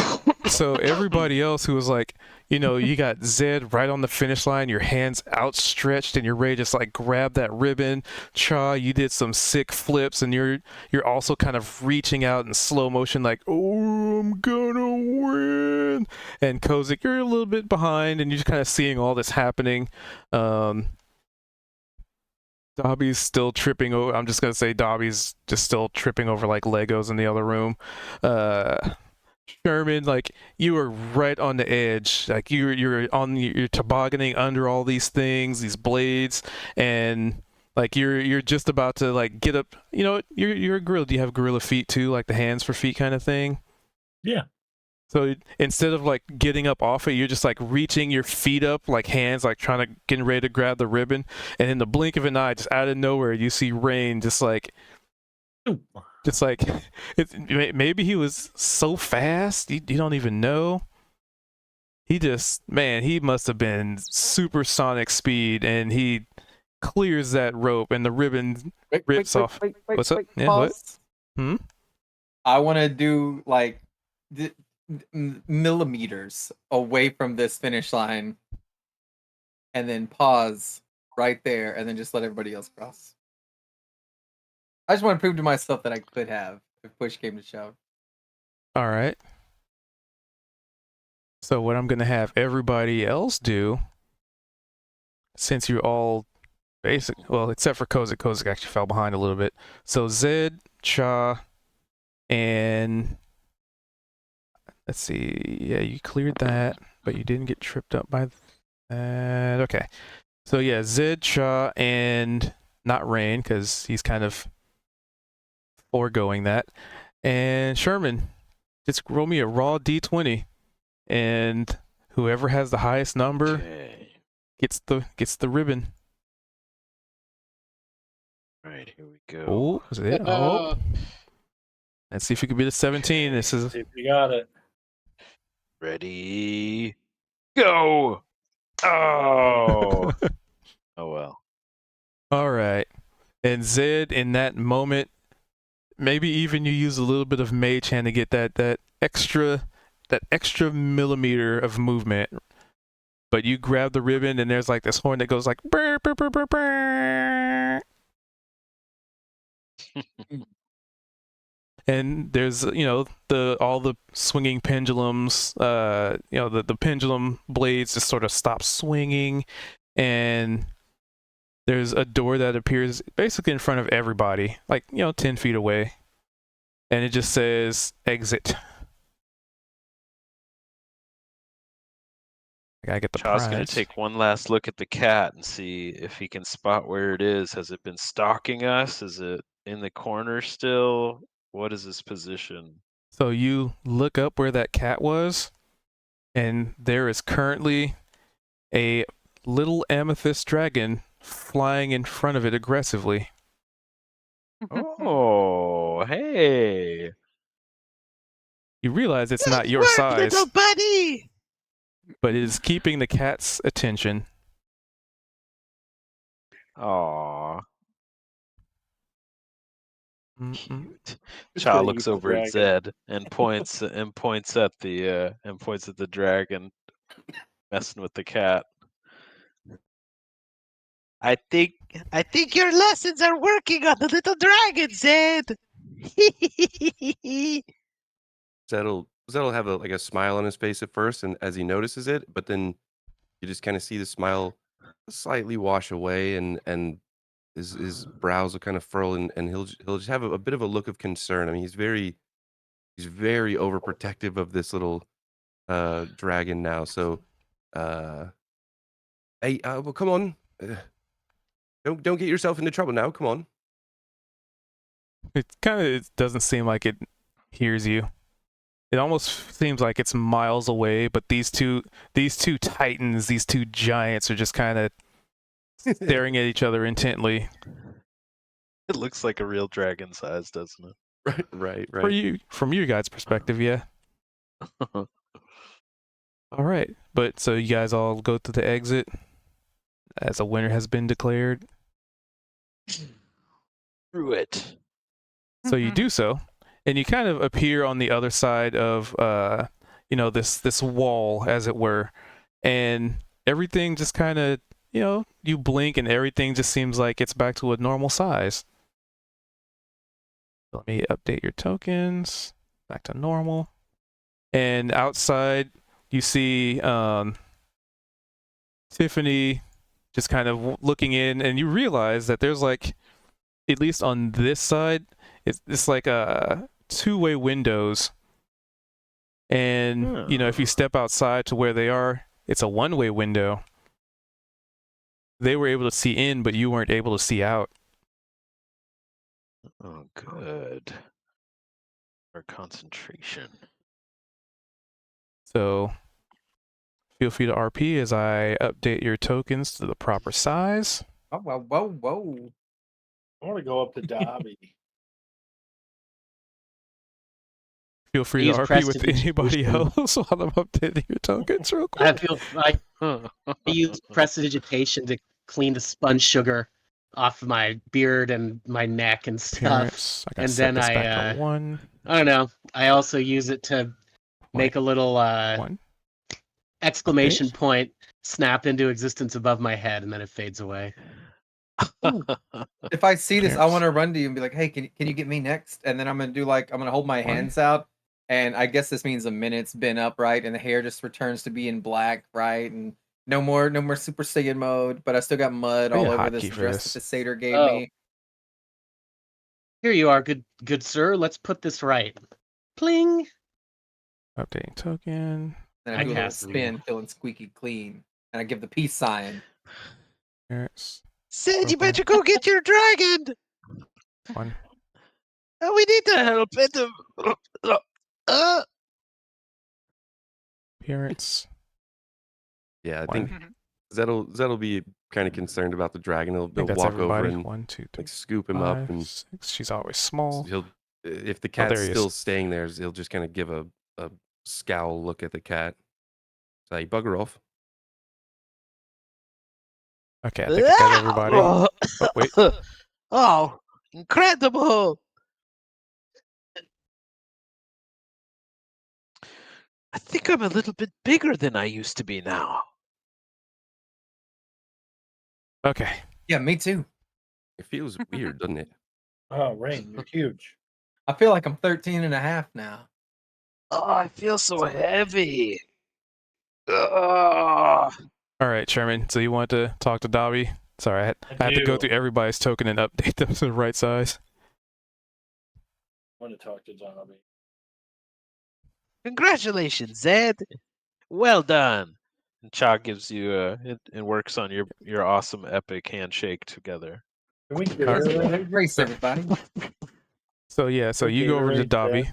Sorry, By the way, like I can't hear end of you. the Super Bowl, throwing the cooler on Zed. All right, so Dobby walks out. All right, we got our winner, and he's just like covered in mud and dirt, and he's like, you can see some like ball bearings and like caltrops stuck in his like once nice, cute, cool looking like pink flamey hair. He's just like covered, and he's just dusting himself off like he's not embarrassed at all. All right. So, what'd you say to Dobby? Because he moved over to you. I want to ask him, how did you make everybody so small? I'm going to pull out a notebook and stare at it. So, Dobby, as you ask that, claps his hands together. And where's that? So he claps his hands together, and that little like weird looking green dog that he had just kind of barks, a couple times. It's magic. Skills to pay the bills and for people to have fun. I mean, it's just as easy as a mass, enlarge, or reduce kind of spell. You don't have that where you come from or something? No, magic makes small people smaller. Okay, go on. Yeah, it's that easy. You just put it on an object and, get somebody to make it work more than once and longer, and, you work with what you got. I mean, we are in the Feywild. Be sitting on Sherman's shoulder, and I've pulled out my own, like, identical notepad to his, right? I'm looking like the tip of a quill, and that way, like, and I kind of, like, peek like I'm copying his notes, right? And then I would like to raise my hand for a question. Yeah, guy in the back. Yeah, I was wondering, are you talking about maybe like rune scribing? Like, you know how you can get like an item and you can enchant it with runes, and that way you can activate this mass reduce spell. And can it work inversely? Can you do a mass enlarge? Yeah, of course you can. Well, I mean, it's not really a rune. I mean, I just cast a spell, and I had, one of the shopkeeps. What was his name? I think it was Crazy Ned. Yeah, it was Crazy Ned. Wouldn't recommend him, but he's crazy. So I had him come over, and he helped out with it. He's really apt with magic, but man, is he cheap? Because I imagine his prices are insane. If his prices were any lower, I'd call him a madman. Right. All right. Do you have directions to this crazy? So he's right on the edge. Okay. Whatever his name was, Ned. Crazy Ned. Ned. His prices were right. Right. I think my voice changed since before we started this race. Well, sometimes that's the side effect of enlarge reduce. Yeah. Vocal cords change size and sometimes get stuck at a different size. Yeah. Worse yet, a different shape. It'll wear off after a while, I'm sure. But Crazy Ned, he knows a good couple things about magic. I mean, it was cheap, and What else does this Crazy Ned do? I mean, he sells stuff. Would he have a way for me to take this small thing with me when I leave here? What small thing? I don't know. Maybe. making people small, making people big. Do you have is there like can I get like a potion of it or like a ring of it or like does he do anything like that? I couldn't tell you. He sort of has what you call a Feywild special. I got a piece of paper that has that already, transposed into it.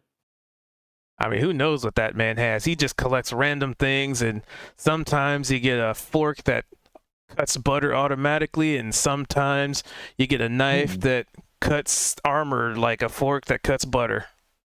Butter fork. All right. Do you know how much a butter fork costs? Not really. I didn't buy anything. He might not even have them. He's Crazy Ned. Do you think I might be able to get a knife that toasts the bread as I cut it? Maybe. You know what? Now that we're on the topic of it, did you know at my house we have a butter glove, and you put it on so that you can hold the butter, and then you just smear the butter on the things you need it on instead of cutting little tiny pieces of the butter up. Well, sounds like Interesting. you're I'm just gonna trying to turn butter it- me up. I'm gonna look at Rain and be like, interesting, Buttercluff. Yeah. I'm doing the same thing because I also have like a spell book that can record spell scrolls because it's like I'm copying him. I don't have a spell book. It's just a Oh. notebook. Fine, mine is. Yeah, mine's just notes. That's all. My notes. All right. Crazy ninja. Shaw Now, looks where's at he at? Niavara and is like, "What the hell are they talking about?" Do I hear And this? Yeah, because he's Niavara not just hiding sort it. of smiles like, well, I don't know, I'll but I'm turn sure and it's look at going me to get them into trouble. fork butter. That's all I'm gonna say. I want to buzz over here to Niavara then. Miss Nia Vara, did you get to see the race? I did. That's pretty good. I really wish she was there. I saw at the very finish line, everybody was just so neck and neck. It could have been anyone's. Oh yeah, They was real fast. and she's considering this like, yeah, it was neck and neck. There were some people that definitely were struggling harder than others, and she sort of looks to the individuals covered in mud and caltrops. Like, I don't know if that was necessarily a race as much as an obstacle course, but like, far be it for me to point such things out. Yeah, you don't need to point that out. Well, isn't an obstacle course just a type of race, like a variant? Because it's I still mean, timed. in a sense, but But you Is don't there like any racing? other kind of race yes, there are other kinds of races. I'll thank Dobby and come over without here. obstacles? Yes, I Well, would that say sounds most terribly races. boring. So, what kind of races are there? All right, I'm listening. There's sprints. There's marathons. I'm gonna write all these down as Niavara's listing them. There are like track and field is a sport. Like obstacle courses are their own thing. There is in fact one particular type of obstacle course which is very lethal into the Underdark, wherein you're balancing on top of and she sort of thinks about how to phrase it. Giant, I guess, sort of inflated objects on top of a large chasm. And everyone knows that you're cool. going to fall into the chasm. Like it's, I want to say at some point impossible, but the blood sport's part of the fun. When you say this, Sherman's gonna lift his goggles up his head and be really wide-eyed and concerned while staring at you and writing this down. So the is winning not dying, or is there a prize? I assume there's a prize, but yeah, winning, not dying is considered ideal.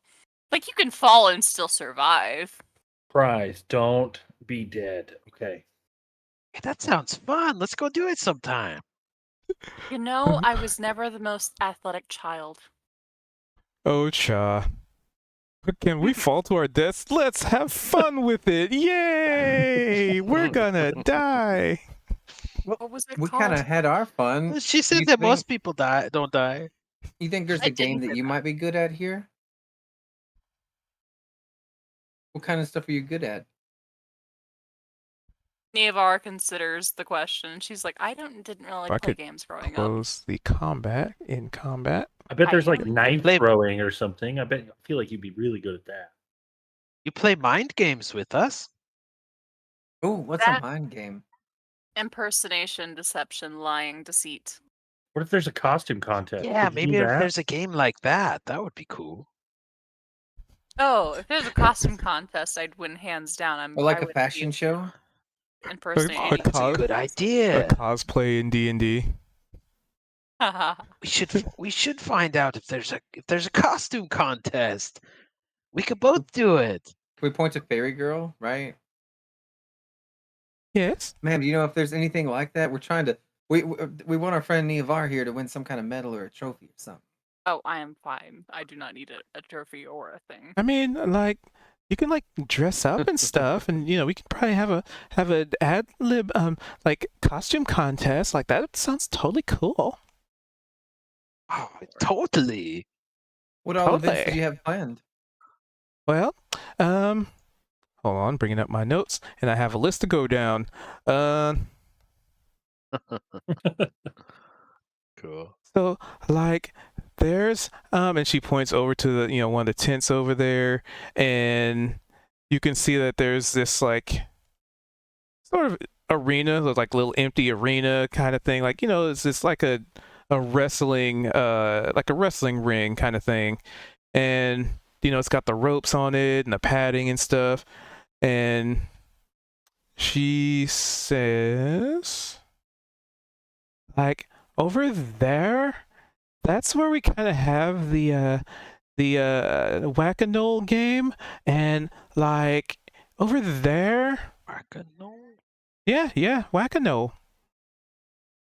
Round Nivar, one, could you whack a no? maybe. And like over there is gonna be like where two people like get into a ring, and they put on like these gloves, and like they duke it out, but nobody gets hurt. It's just like really fun, just kind of see who likes to like if you had a rock and you like sock somebody, it's kind of like that, but they're padded like totally. Hey, we did something like that back in Grinstall.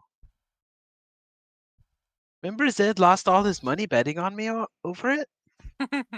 I do, in fact, remember Zed betting all of his money on you and then you getting knocked out in, what, one hit? That You was know when we what? came up with that rule, Zed, that You you know what? shouldn't For ever fun, gamble. just for fun, I'm gonna let one of you guys I'll let one of you guys roll me a D100, Right, who's doing it? but only one of you. Nivar should. We all got to race. Right, let's see it. Hey. That's like Respectable. right on the line, but it's close enough. Okay, all right. This will be fun. It'll be fun. So I'll say the thing happened. So those of you from Grinstall who have been from there, you saw Mr. Black. He is like, man, what's he doing here? But there's another really familiar voice you hear somewhere looming around the ring. Oh gosh, I can't wait to get in a fight with somebody. It's gonna be a lot of fun. Hey, Bruce, step up to the ring, and I'm gonna win. Oh, no. But there's so many people that you can't see him, but it's a very familiar voice. Oh, look, Cha, round 2. I think you'd go down again. Oh my Zed's gonna god, look at he's here Cha. too? Zed's gonna look at Cha with very serious look. He's gonna do the secret handshake again without blinking. I mean, locked eyes. Do the secret handshake. You got this, buddy. Zed, you got that look in your eye. Oh, how do Zed. you? I got it out of my system. You don't remember the arm wrestling thing? Fine. Oh, you just want Cha to get his ass kicked because it'd be funny. No, I want Cha to actually fight this time. I think last time Cha was is just being nice and letting someone Did win tiny for the races. sake of it. Cha, come on, we've been in enough fights. I know you've got it. Chaw's shaking his head, like looking at Niabara, like, I didn't do that. He kicked my ass. But hey, I'll fight him again. You always need to practice more. Yeah, it sounds like fun. Like totally. I mean, I'm not gonna like fight anybody. Like that's not what I do. But like for the other events, we have another event called, and she looks like she taps her chin for a second and thinks for a moment. Let's see. We have Catch a Steve. Like we hit Catch a Steve. I'll leave it at that. And like we have not arm wrestling. We have well, I guess we just like call it Wrestling Hilga, where you have to like wrestle Hilga. I mean, it's pretty self-explanatory. And like I said, there's the whack-a-mole, where you like have to go around and like for one round, like you get to whack-a-mole, but then the second round they get to whack you back. So like it's not just like chase them, but you also gotta not get hit. Yeah, that's like what we have planned today. That sounds much more fair. Of the events that like you guys would probably find interesting anyway. There's like a lot of stuff going on. Would the Steves happen to be goblins? Neovara asks. I mean, maybe Neovara you sort can of give it in. scratches her You can neck. do an insight.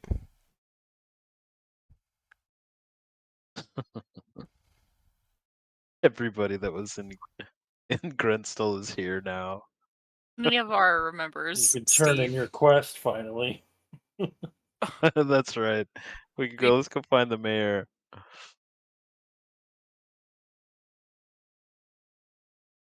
Oh. Yeah, you can't really derive anything from that. She's like, maybe?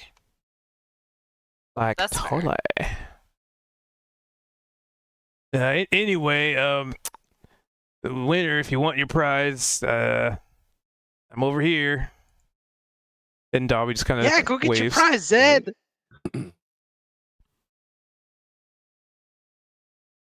did you win? What did you win?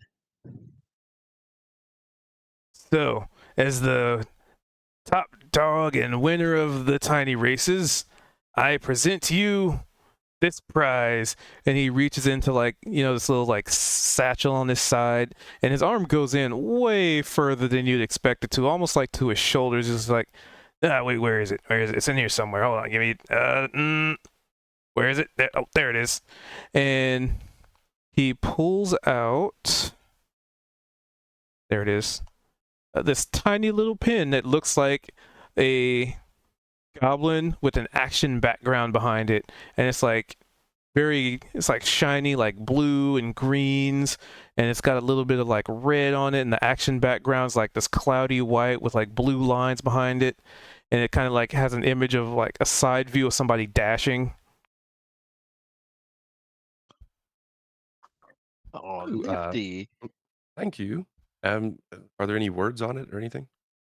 No, it's just a little image. It's like imagine if you went to a convention and you kind of just got one of the pins. It's kind of like that, like a Okay. little pin.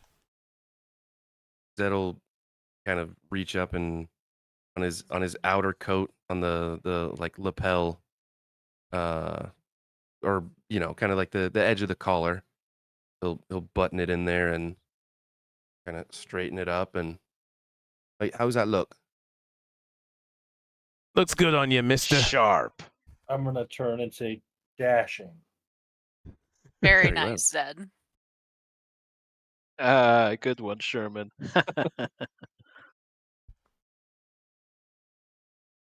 And if you want to use a special property, it only works once a day, but it gives you a nice little boost to speed. You just gotta Whoa. tap on the action background a couple Hey. times. Cool. All right.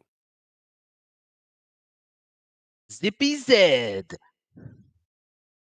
So, for mechanical purposes, let me make sure I'm reading this right. Yeah. So if you take the dash action and activate that, you can activate this while taking a dash action. The action background on the image animates, and the little person on it starts to run. And as a result, if you're wearing this pin while you do this, you get +5 movement speed for 2 rounds. Ooh. And it works once per day. Oh wait, 6 seconds, 1 round.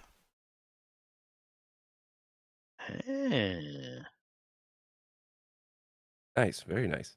However, Handy dandy. there is a downside to it. Once per day you get this feature, but if you attempt to use it more than once per day, you will lose 5 feet if you dash. So once per day you get the benefit, but if you try and use it more than that, then there's a negative. Because, you can only dash for so long. And it'll like recharge at long rest, I guess. Correct. Okay. Wait a minute. Are there drugs inside of that? What are drugs? I'm gonna lean Drugs? into Rain and be like, peppermint. Oh, So I've could- seen how those can be used nefariously. So I've you been could- clear. So you could totally be like, I use the 5+5 movement once, and then I give it to somebody who I want to lose, and be like, "Heck, good luck," and you can like sneak it on them, and then they have reduced movement speed. Oh, clever. Interesting. Okay. It's not just like it has to be like pinned to them. Basically on their person. Okay. So like slipped into a pouch or in a pocket. Is this bread? Is it what? Is that bread? Is what bread?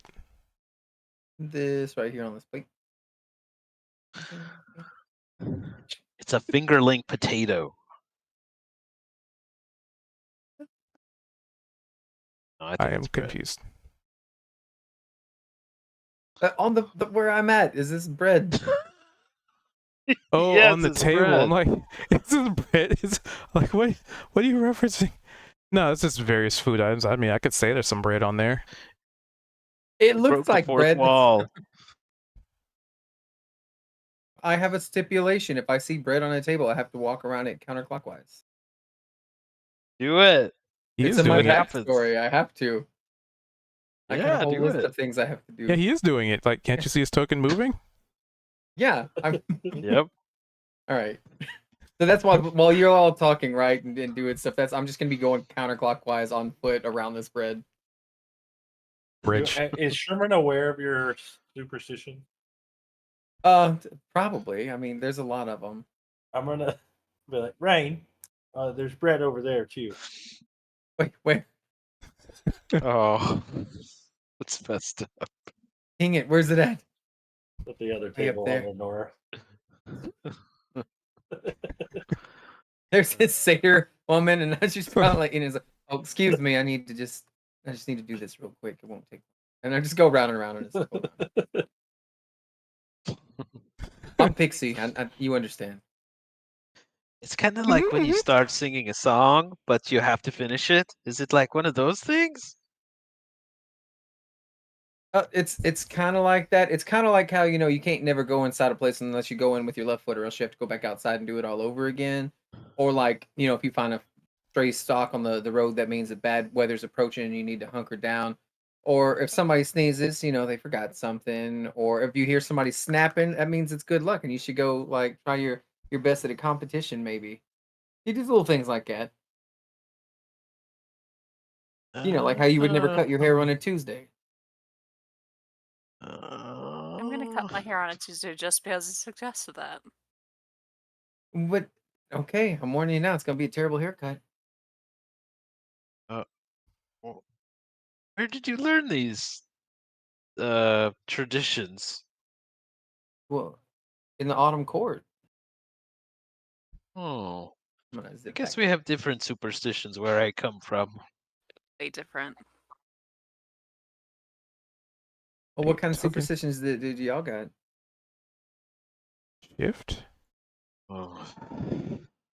Chop size heavily. There we go. Had to get her Don't half on turn there. your back on your family members. Did you learn about how rigid and the rules of Jinx are and how they have to be upheld immediately? Yeah, I guess that's something that we maybe shared. That sounds like a cute little rule. What about 13? You know how 13's bad luck? It's great luck. I don't know what you're talking about. 13 is you need to avoid 13 at all costs, but look for 19.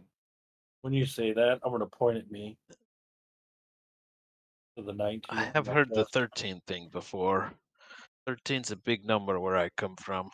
I'm gonna walk over to Cha and grab his hand and place his hand on the 19 and be like, "No more 13." Oh. Cool. How many acorns are y'all carrying, by the way? I know we just met and I didn't really get to ask last night. Alan chimes Who's in that? as the entrepreneur of Acornery. You know, I was wondering if Alan was still with us, or did he head back with Raul? He stayed with us. I have 7 acorns. And 2 nuts. Oh, they're still here. I mean, he's sitting on the back of Mittens. Can everybody understand him? Yes. Yeah, Alan speaks common, I think. Right? Yeah.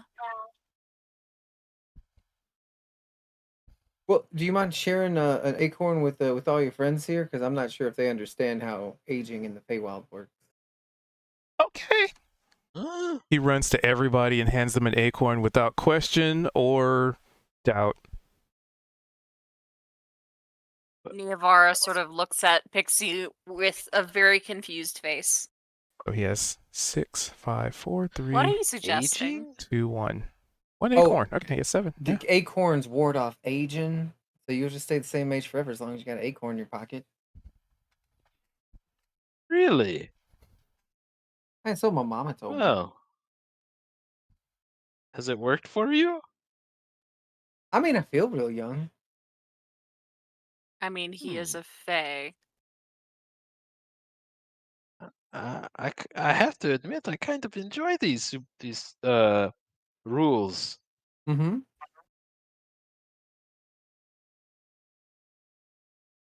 Anyways, we was looking to get Neavara in some kind of boxing match against some gnolls. Is that what? Oh Lord. Yeah, I Niavara, got let's see distracted it by bread. I'm box. sorry. Oh. Traveler's beard, I guess. Just make sure not to kill your opponent, Niavara. It's only a game. I didn't kill people. I don't know where you people got that idea. That was only a couple rats once. Dude, you are a stone cold killer, Niavara. Do you feel bad about eating meat? They want Me? to do No? boxing. Let me get that Exactly. Yes? ready. Event. Should I? No. Death is part of life, isn't it?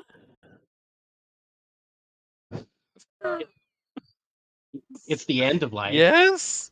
It's, I mean, Yeah. right? We return to the keeper. It's simple, easy, done. Who's the keeper? One of the 6. Who's the Don't worry sixth? about it. I'm not worried. I'm interested. The gods I worship, you could say. Oh, very fun. Are they You pretty have nice? gods here? We got tons of them. Archphase, that's what you mean, right? Oh. No. You don't have a domain leader? I don't think there's a leader of the 6. That's kind of cute that they're all best friends and they hang out together and the 6 of them decided, you know what? We're just going to go in as a team. I think they hate each other. Oh, Yeah. in a way, we're kind of a 6, ain't we? Right? And then start counting. 6. Well, hopefully not like them. To clarify, dearest Pixie, the 6 are typically considered a curse. Do they have The a name? keeper. They have a name, right? The Dark Six? Mm-hmm. So what's our team name? The Light 6, one might say. Our team name is Sexual Innuendo. Sexual innuendo, if you will. Sexual innuendo. Okay. What's Yeah. innuendo again? Like The a window, I implication. think. Yeah, it's like a. I got it's so like much a to learn from reference. y'all. It's a implication. Yeah, how many people? How many creatures do we have in our group now? 2, 4, 6. So Dobby, 8. We have as 8. you're There's counting, Mittens and Alan. I think that's 8. so as you're Oh wait, counting we have this, our dragon. That's 9. Dobby's sort of not really shooing you away, but it's like, got other people wanting to do some racing, if you don't mind. Oh, thanks for that, Dobby. It was great. Have a good one, buddy. And you realize as you're finally like moving away, there was just this whole line forming behind you guys. Like, Okay, well then I'm not leaving. I'd like to flutter down to the grass, and just one at a time, I want to start tapping the ground with that little staff that sprouts flowers, just to make the area a little pretty. and you know the people seem a little less hostile. They weren't hostile, but like impatient. And then I'm gonna wipe my brow with the crook of my elbow, right, and say, You know, it ain't much. It's simple work, but someone's got to do it. Oh, that is adorable. You could just make flowers grow. How cute. I mean, I wish it was me. It's actually my little staff here. And then I hold up my massive 6-inch tall staff. Ooh. If you would like to take it. Would that be considered more of a wand though, given the size? Cha No, holds it's a the bow staff. takes the wand or the staff and holds it next to his staff and is like, okay, I think I can see that. I even have like a little, you know how you get the little tape in the middle, kind of right for your grip. I got that going on there. Hey. Vara takes out one of her knives to sort of just rotate it around her fingers. Like, would that make this a sword? I mean, it's a little bigger than a sword, I'd think, but maybe a great sword. How could I be so silly? Cha tries to point the staff at something and make like flour grow out of the tablecloth in front of him. Oh, it only works with stone. Like Eh, that mud back oh. there. I don't know what y'all did. I tried to grow a big ass flower from out of the mud, and then I was boing boing boing on top of the petals, but then I got carried away and just fell in the mud anyway. It was Oh, hard that race was a without great flying. idea. Trying to use my noodle. So you guys see Yeah, I a think I was very just relying on pure instinct. so you guys see a very familiar sailor lady in her, nice little dress that is exact same thing that Rain's wearing right now. She just kind of steps into the middle, middle of the fairgrounds and calls out, "Next event, 10 minutes. Whack-a-knoll." Oh, whack, no. That's you, Miss Niavara. I was hoping they'd have turtle beak taming. I don't think they do though. And I she mean, I guess. and she Let's points to like see. one of the tents and then kind of goes back to where she was sitting. Oh, nice horns. Hey, you got nice horns yourself. Hey, thanks, Rain. I want to part my hair and then like put my index fingers up where I part and just kind of look up and imagine what it would be like to have horns. Cha cast minor illusion onto Rain to Yes. make two tiny little horns shoot up and out of their forehead. There's something like that. And let's see if there's anything reflective around so that he can show it, because he wouldn't be able to feel them if he could show like something reflective so he can see his image. Niavara's knives are a great mirror. Hey, there Yeah. you go. Into the I wanna- great sword. I want to flutter up in front of her knife. Could you hold that still for just a second? She holds it between the tips of like her extremely long fingernails. Wow, I They look can be dashing. I curvier. would love to. Yeah, and then I'm gonna do that thing that people do when they're like, they extend their index finger and their pinky out, right? And I'm gonna do it on each hand and just be like, that's what this means, right? The sign of the horned one, right? Wow, I That's look great. right. I can Yeah. change their color if you like, Oh, could you make or them their blue shape. or purple? There you Like go. spirally? What if Makes they them could all twist like twisted. 3 times over and it's almost knotted up, but it ain't? Can I not? Shaw does exactly that. I got hands on hips and I'm just floating there, little butterfly wings, just. And then you can see as I'm checking myself okay. out, like from like belly button down, everything just illuminates, right? Like a lightning bug, just a little bit starts to flicker on and off. Oh, it's the simple things. So at this point, Dobby's trying to be very polite, but Kozik's still just sort of standing in the door. If you don't mind, Shove 'em. unless you want to go again.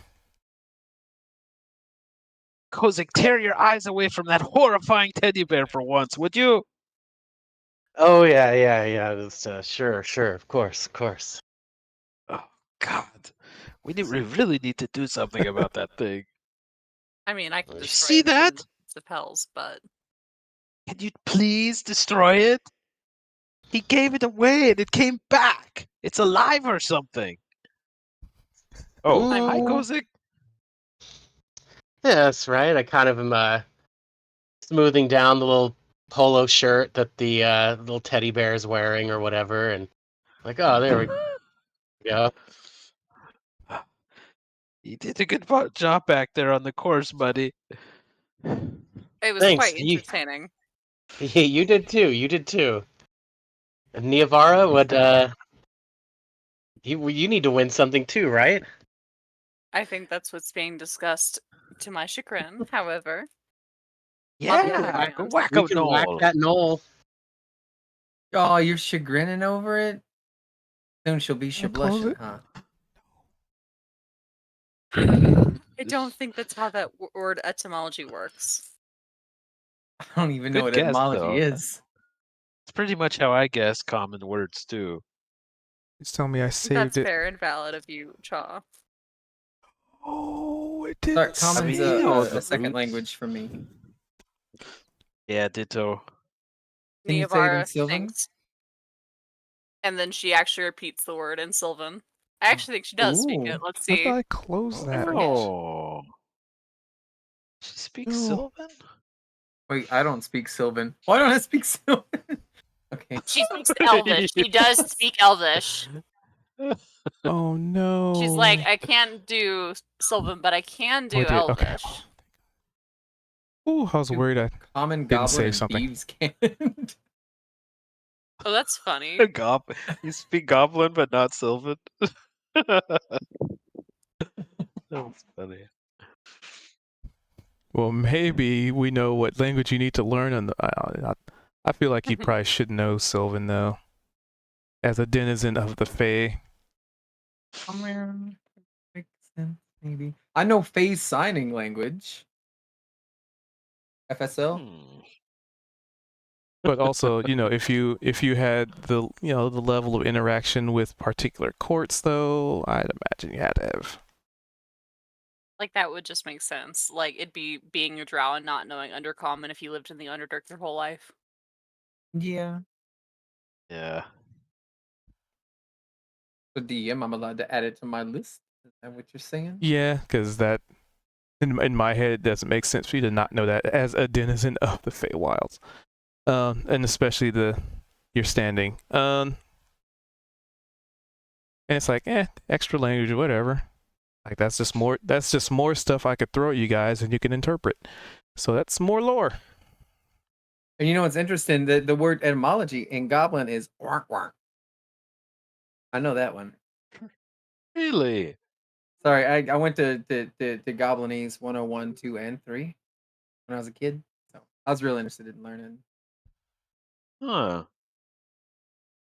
See, Felt Common like is bridging cultures. Common is what? my third language. Well, how you speak it so well?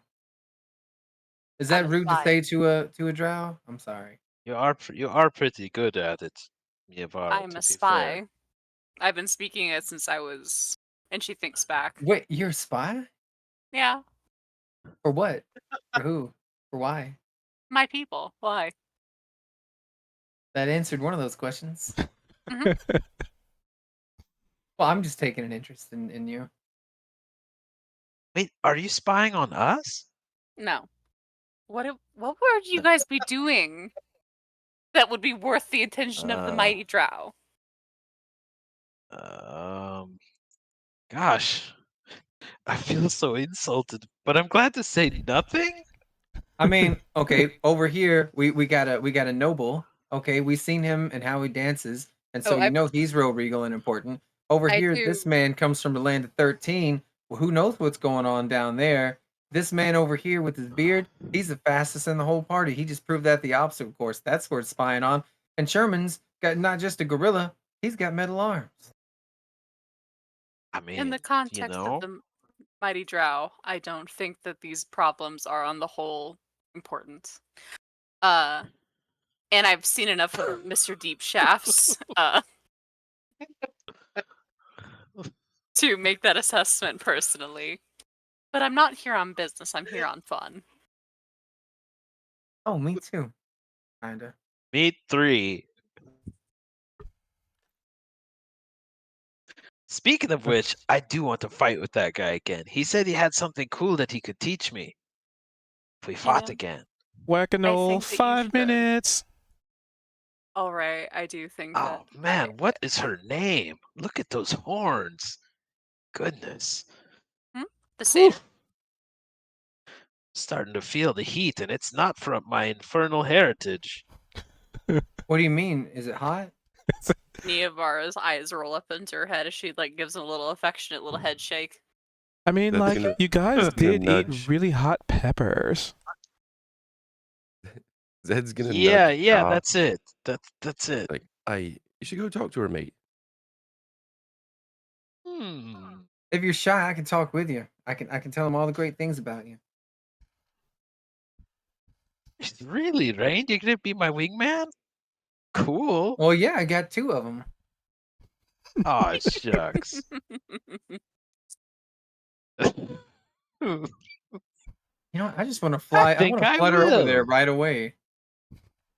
Cha's gonna slowly, like, just kind of very smoothly saunter on by, but he's not gonna make Hey, a what up, beeline. Slip? He's just gonna kind of meander suavely. I want to like collide right into her shoulder. Neavara just come right along. Straight path, not even bothering to try to hide it. So Awesome. you bump into her, and yeah, she's just minding her own business, just kind of like counting her finger, just counting on her fingers, maybe like juggling, like maybe a little bit of juggling, like she has these like little red balls, and she's just kind of juggling. She's very dexterous. You bump into her. Oh, hi. Oh, hey there. Cha picks up pieces of the food on the table and starts juggling them as well behind his back, like over the side, because he's super dexterous as well. Yeah, I like your technique there. Thank you. Oh wow, that sure is impressive. You know, if I was a satyr, I would find this really cool. Look at him. He's not even dropping no food or nothing, and he's touching with his hands everything that people's eating. He's All right, using his tail as well to catch some of the food and continue it juggling. So he's juggling with his hands and his feet now and again, and his tail. All right, give me a performance check Let's with see advantage because you have a wingman. it. Okay, cool. Oh, 19. But then let's do it with advantage, just in case. You might could crit. Oh! Yes!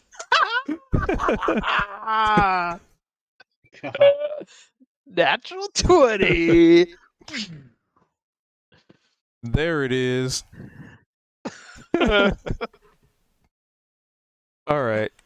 So, you know what?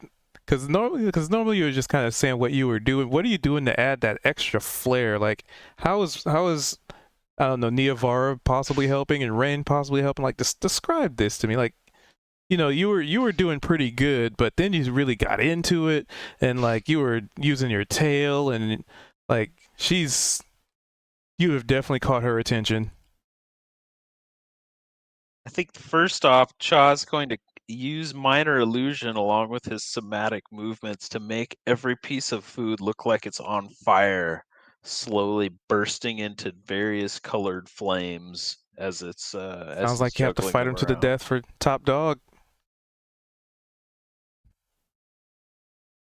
Oh. And then yeah, how would everyone else like to assist? First off, what would the wingman be doing? I'm just gonna I'm gonna take a seat on her shoulder, right? Like just invite myself into everybody's personal space. And then I'm gonna share looks with her and just be astonished and do lots of pointing and gesturing and all these exaggerated facial expressions and just, oh wow, look at that. Just Wow, that's crazy. And to think in a fair of all places, right? Every now and again, Cha's gonna hold out one of the pieces of like pie or something for her to take a little nibble on if she wants to. And if it doesn't seem like she's interested, he'll just keep it juggling. He'll like keep holding out like little Okay. tidbits to see if she takes a bite of anything. So so how's Niavara? I think Niavara was waiting to see what the wingman does. Were you doing anything as part of this? I think that Niavara would ultimately be the person supplying him with extra materials for throwing. Cool. Just slipping it into the little tail, Mm-hmm. the tail maneuver. All right. So, as you're juggling various objects, various things, you're making a show of it. You got Rain on the shoulder, just kind of just like really adding to it. And you said you were kind of like maybe holding out some food, and she is impressively dexterous as well.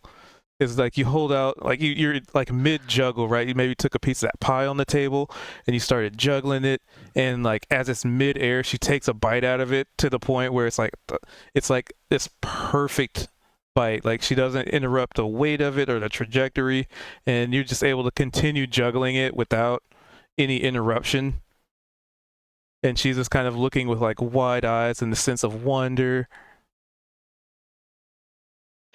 Cha's smiling and happy, and he's like, "Wow, you're cool." Can I seeing this, I think my amazement would turn towards her a little bit. And just, wow, you were really good at eating. And then I want to kind of gauge this pie too, and I want to take a chunk out of it. Can I flutter up there and try to copy what she just did? Sure, give me a Oh, acrobatics because you're trying to Maybe catch it as it's acrobatic. in flight. Mentally. 23. yes, So you we're also killing it. like as it's mid-air, you like flutter to it, you match its perfect trajectory, and she took a medium-sized creature bite. You maybe got like a little blueberry. With the 23, I'll say you pull the blueberry out. You pulled one of the berries out without interrupting it to get a bite out of it.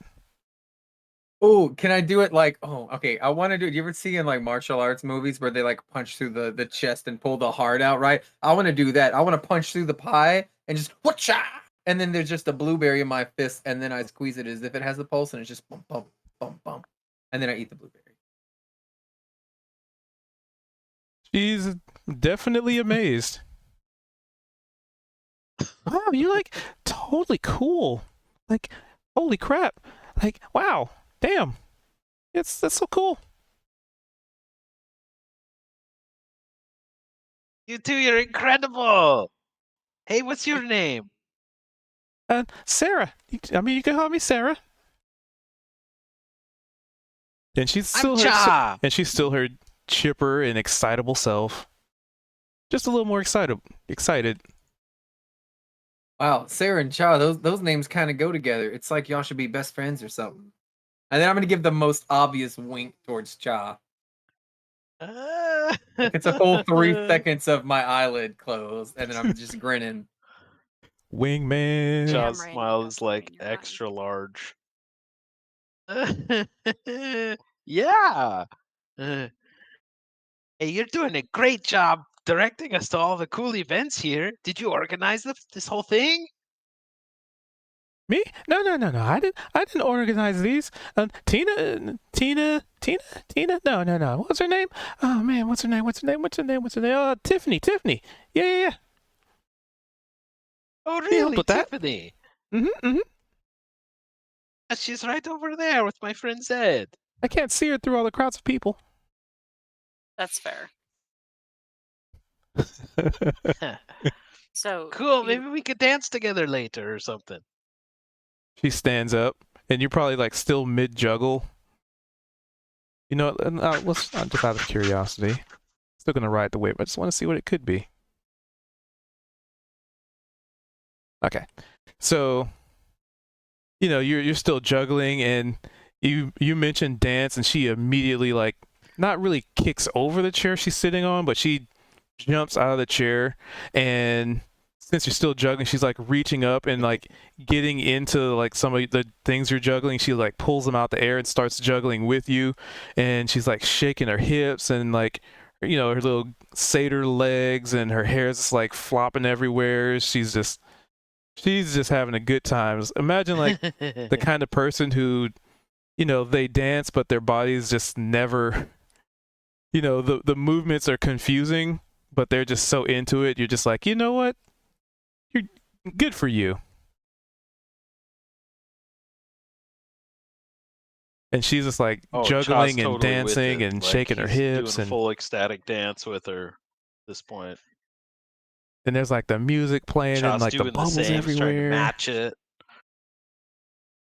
It's a dance-a-thon.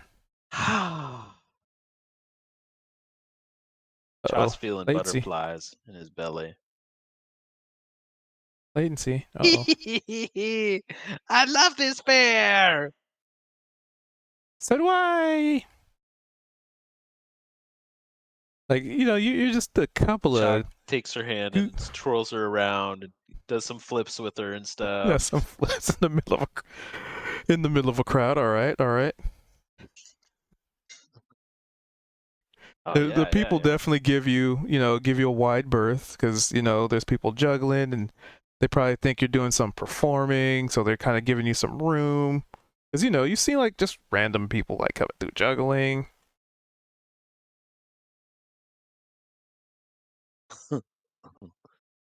So while that's happening, Kozik, Zed, Sherman.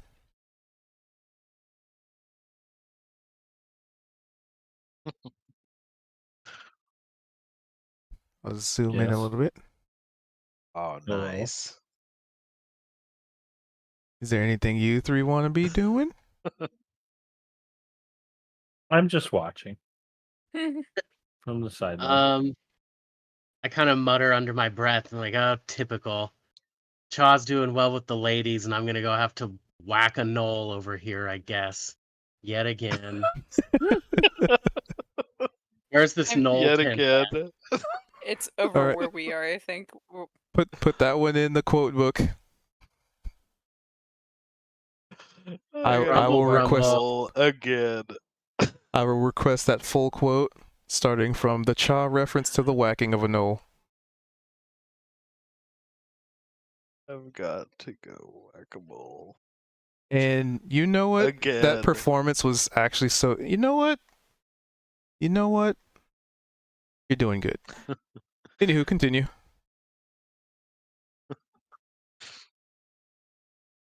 Yeah, I'm ready to test my skills when it's time. It was coming up, right? Just a minute or two. Yeah, let's go whack a knoll. Mr. Deep Shaft. Oh God. He's looking over at what's his name. Zed is all in this sort of So this is Wiggles, post Whack-A-Knoll. whatever sort of glow that he's got all this whole day. He even won the race. There's Cha. Everybody's in love. He's so horny. He's like, I'm gonna go talk to this goat woman or whatever, and ugh. Oh well. I'm starting to feel aggressive. So you Hey, walk over Rain, to this tent. Go try to help Kozik meet somebody. You did a great job with me. Go help Kozik. All right. He ain't got no friends neither. Yeah. Who's Something this?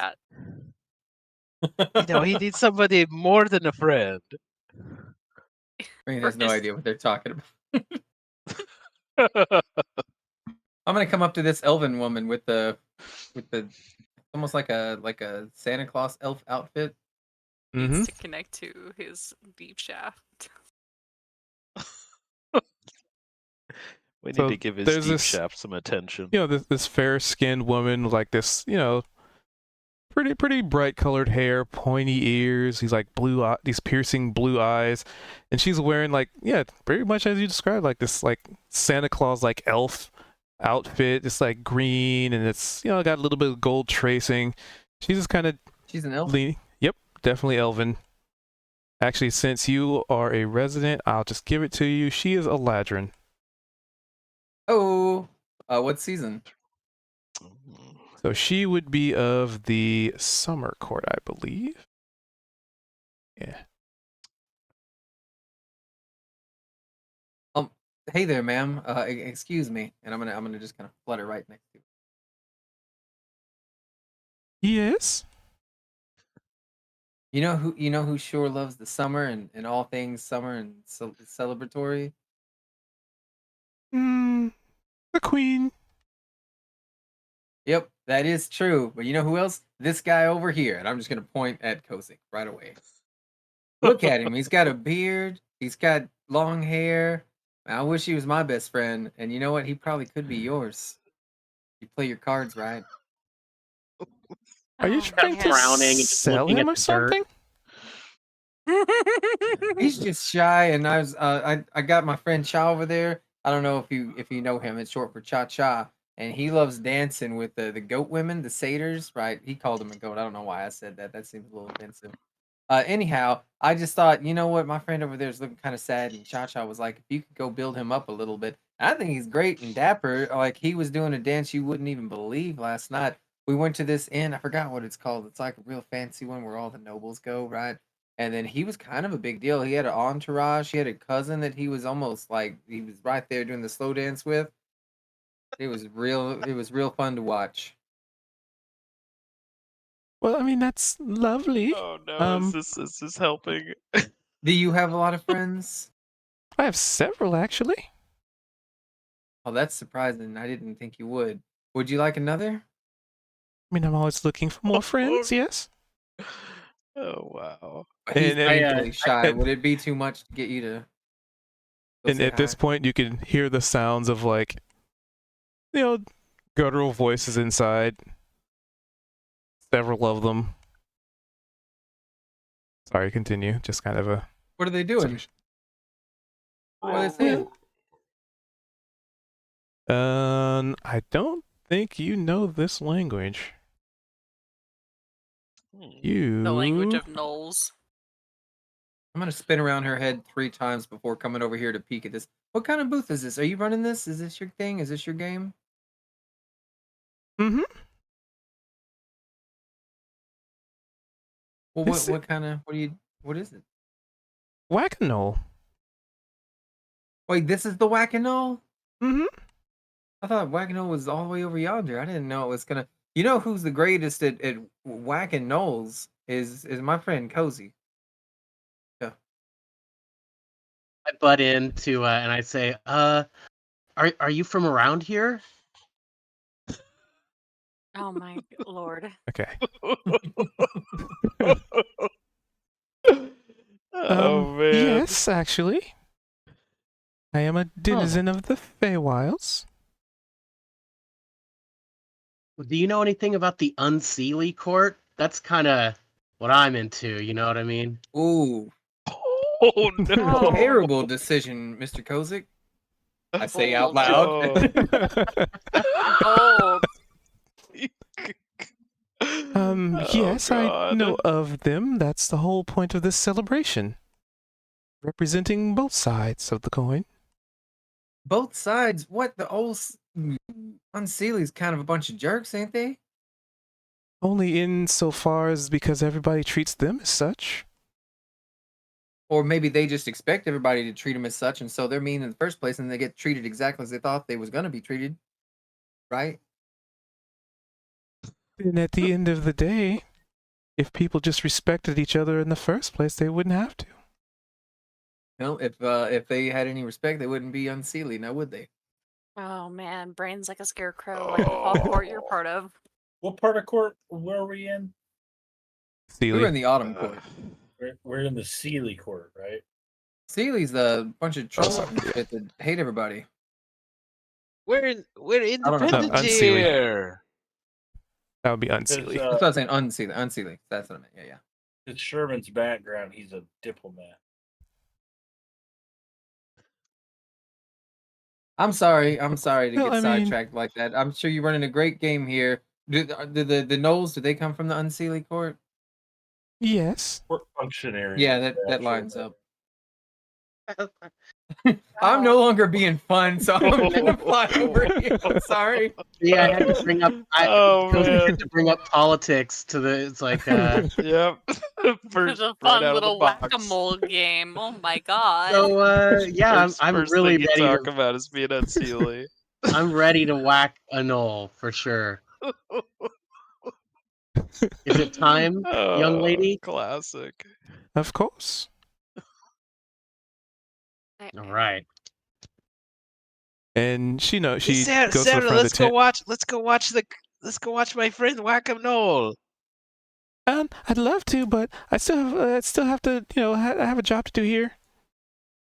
After my lunch break, Okay. which is actually Sure. now, it's over. Oh, oops. Miss I'm glad I Nivar, got to if you- feed you some food. Hey, I'll It's buy you a delicious. drink later. I mean, are you staying anywhere? Do you have any entertainment or anything? I mean, are you entertainment? That'd be cool. I'm totally entertaining. Oh, I know. no. Yeah, we're staying in town. All right. All right, I'll see you later, Sarah. You're awesome. Ciao. No, you. And No, she kind of you. disappears to the crowd a little bit. You probably shouldn't be with this elf over here. I don't think she'd be a great friend. As they're talking, I'm gonna walk over to this one and kind of very studiously stand up, brush myself off, and hold my hand out very gingerly towards her, and in the position of like asking for her hand. Can I help you? I want to squint at this judgmentally. I'm gonna be like, pardon my companions here.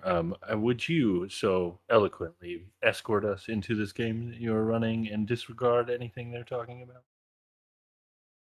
And then give a slight nobility bow to her.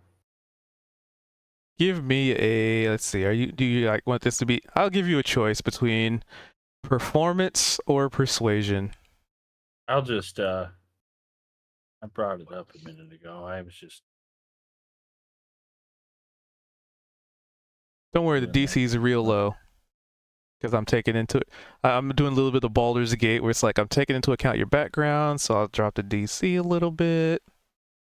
all right. What'd you say it was?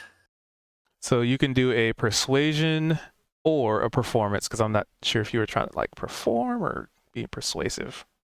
Technically I'm being both. pretty genuine. I'm not even trying to persuade. Just eloquently diffuse any irritations with the political conversation. Yeah. So I'd say more persuasion. Like it's not necessarily you actively trying to persuade her, just kind of how well she can receive the message you were presenting. Okay. 15. I mean, I could understand their frustration. The two courts have bad history. And that's why we're here. We're celebrating making amends. That's the whole point. If everybody is at war, nobody wins.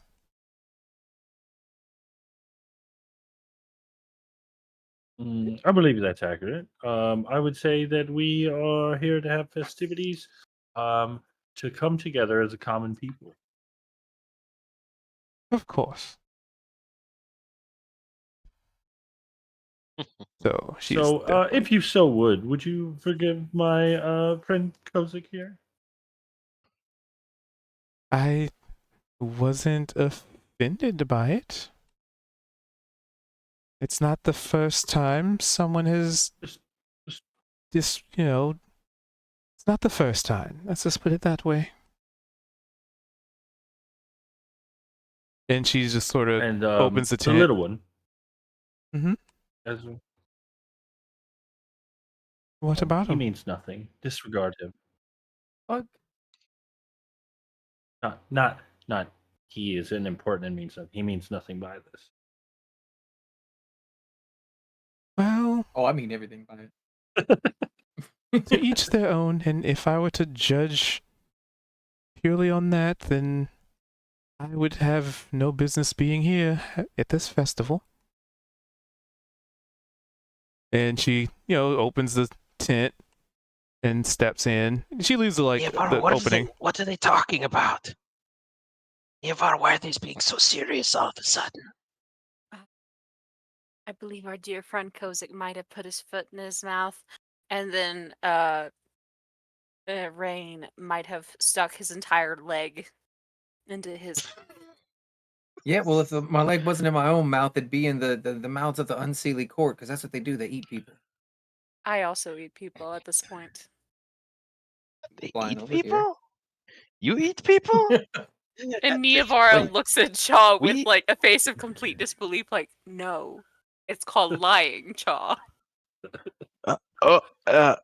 Okay. I said No that judgment. I Why don't am I eat lagging? people. Do, My do y'all know God. about the unseelie court You- at all? Used to? You No. want to eat people? You want to eat unseelie people? No, he's fairly Yes, racist. actually. I mean, yes, Rain. We have heard of the unseelie court. And in fact, we told our friend Kozik not to really talk about it very Yeah, it's much the gloaming because court of evil fae. She's trying to be like, there's good people on both sides of this issue. Or there's the cannibal murderers who go around burning people's homes down, and then there's the fae who like playing pranks. So there's two sides to every story. No, there's not. Unseelie stinks. Like if she's like on their side, I hope you whack all these gnolls. Why That don't you you both of know, you, I mean, please. I don't even want to participate. I'm just gonna watch, and you just whack them all off, one by one. uh, okay, I yep. think you have Child's gonna be like, issues. Kozik, I think maybe don't mention the unseelie court again around here, buddy. Kozik is about to open his mouth to say something and then decides not to. It's okay. Just be careful. Is This like it does mention what I was wondering though was like why this town decided to be independent of the Seelie and the Unseelie court. Like maybe there's some story there. I think there's definitely more than meets the eye in this Feywild, don't you think? Gosh, you got me For talking sure. like Rain now. I'm starting to drop my G's here and stuff. Wow. A wild more than meets the eye. I knew he was going to sing that. The tune All strikes right. deep dwarven chord in me for some reason. So she leads you in, As a dwarf and of a there's certain age. Okay, go ahead. and there's this like big old arena, and you see that there are. We drag some of the little icons over. Nyavar, this is your chance. Go whack those gnolls.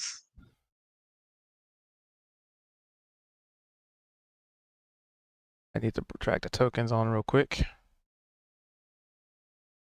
1, 2. Dude, all the fantasy food on the tables looks really delicious actually. So this is like not to scale, but there's like four of these humanoid, anthropomorphic, like humanoid kind of hyenas. And there's like one in each corner. Why can't I just do that? And they all seem to have these equivalents of great swords, but they're all just like covered in like maybe this sort of like padding and like maybe foam. It almost looks like cotton candy. They have like cotton candy swords. and half of them seem to be like, yeah, I'd say you gather as much with sort of a passive insight. Like they're dressed up to be jovial, and they're not in tattered leathers or anything like that. They're dressed for a fair. So they have appropriate clothing, not that they need a whole lot because they are fur covered. But you notice like the two of them seem just kind of like meh, all right, whatever. And like the other two are just like so excited. They're almost you can almost feel like they're just like bouncing in excitement. It's like the tent opens and they're just like they look at you and they're just like having a good time, having a good time. Good time. And this elven lady chimes in and she sort of steps aside. Whack-a-no is we provide you with weapons that are intended to not do harm. We take a point count, and by the end of 1 minute, we determine who lands more hits. In round 1. Round 2, well, you're trying to hit, well, round 1, you're trying to hit them. Round 2, they're trying to hit you.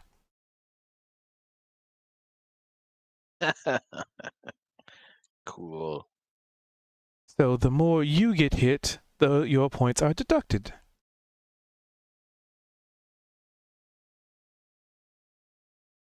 Any I takers? see. And Neovara shrugs as she takes one of the proffered weapons. And they're super light. step They're just like forward. Quest, you trading gonna do it swords. too? I step forward, still looking steely, and I accept the game weapon.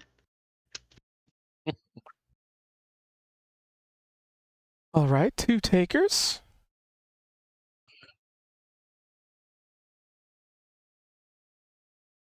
And just, she waits a moment to see if anybody else is chiming in. And no, okay, so we got 2. I'm just gonna. Cha just has like a Cha found a plate of popcorn and is just gonna watch and just smiling. Not Cha. Ifar. I'm just gonna watch. Oh wow, I'd be ashamed if this was my event. It's so unpopular. Rain? Like his mood is soured now. Like he got a storm cloud over his head. Come here, buddy. Come and sit on my shoulder. Let's just watch together, I'm okay? gonna sit on his shoulder and just mope. Here, have a little piece of pie. Ooh, Cha holds pie. out like a little crumb that's like a whole pie. Ooh, hi. I forget I was angry at all and just eat pie. Man. All right. Autumnal thunderstorms, if you will. So, round 1, you hit them. It's pretty simple. They try their best to not get hit. Oh, cool. Go for it, you guys. Gotta make sure I have their stats up. Okay. All right, I take up a martial Get that one stance here, and and that one. see. All right, what are we supposed to do? So, I mean, normally I'd roll initiative, but it's basically going to be you, then them, then you, then them. So, I'll have Kozik and Neovara just kind of do a roll off to see which of the two of you go first. Just a 20? Yeah, just a flat 20. All right, so Kozik would be the one who gets to act. So it would be Kozik, Neovara, and then the 2 gnolls. And then Kozik, Neovara, 2 gnolls, etc., etc. Ready? And go.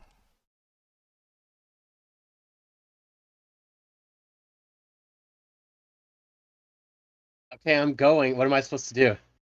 Try to hit them with the swords. Like you see that they've taken up a very defensive posture. Go for it!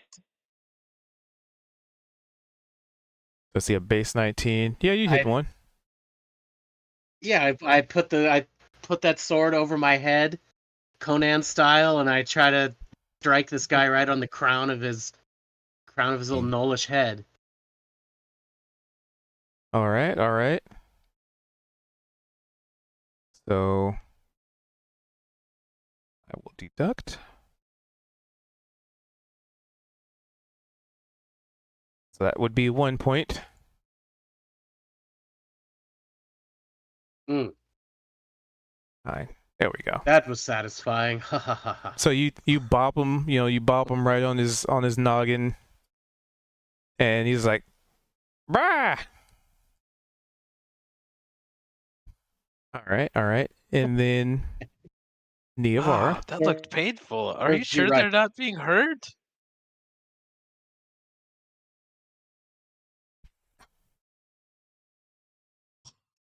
Calls out, "Never be sorry for these gnolls." Oh, jeez.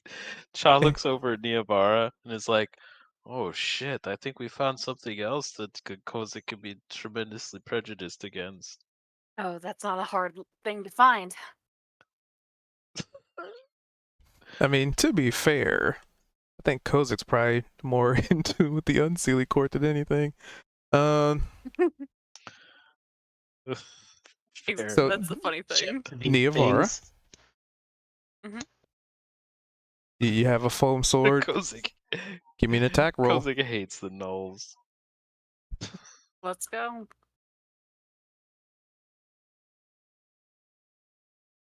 Niavara is mostly just gonna like wink at the knoll, like sort of like her eyes like flash back in the light in a reflective way that is not typical for elves. Like she's just saying, yeah, what of it?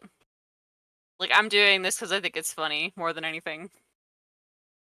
All right. So you go to like try and smack it, and it kind of raises its arm and then thinks to itself like, "Oh wait, I'm supposed to not get hit," and then just like ducks out of the way like last second. A little bit of going against instinct. Then they get to go. I'm just gonna roll. Go That's Knowles! 20. Beat the racism out of our friend Kozik! But pretty much their turn is just being defensive, and they'll Mine deep in that heart disengage. of his. Let me shrink my little taskbars because I got a lot of the windows open.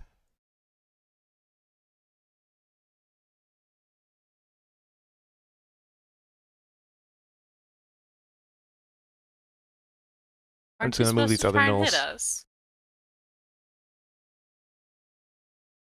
Ah, I'm lagging. Kozik, Oh, I'm lagging you so bad. insulted them so deeply they just ran away. So I they knew just they kind were of cowards. stepped outside. Jeez. Good lord. That's What's hitting with the my nail on the head internet? right What the there. fuck? I knew they were cowards. That's annoying. Sorry, my internet connection's being rude. Yeah, so the other two just kind of stepped outside because, it's not the round for them. But if you recall, this is the round where you attack them. So Kozik Okay. goes again. Yep.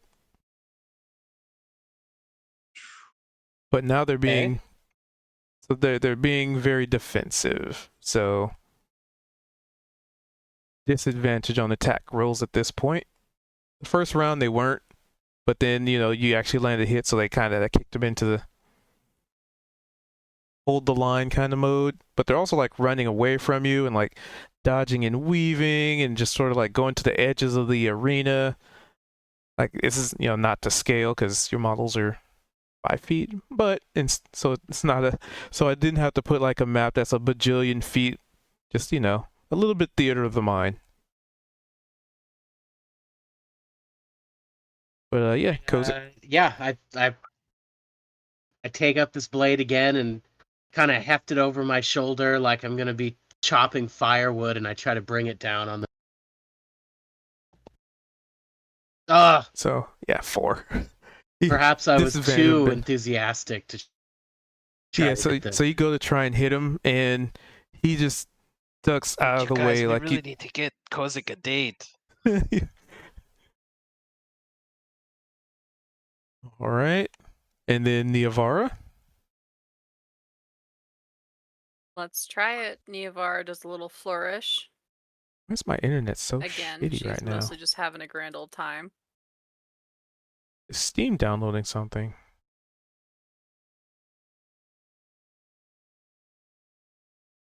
Don't know.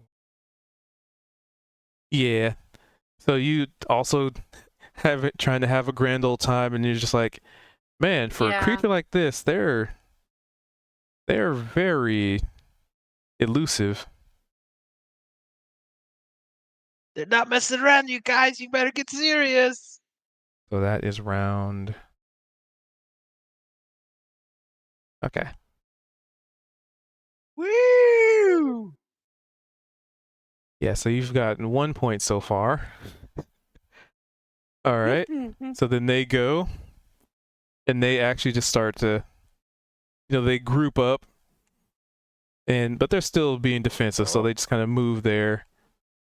But this one did not disengage, so you are free to get an attack of opportunity. Just at disadvantage because he's fighting defensively, but he still incurs an attack of opportunity. Me? Yep, Kozik.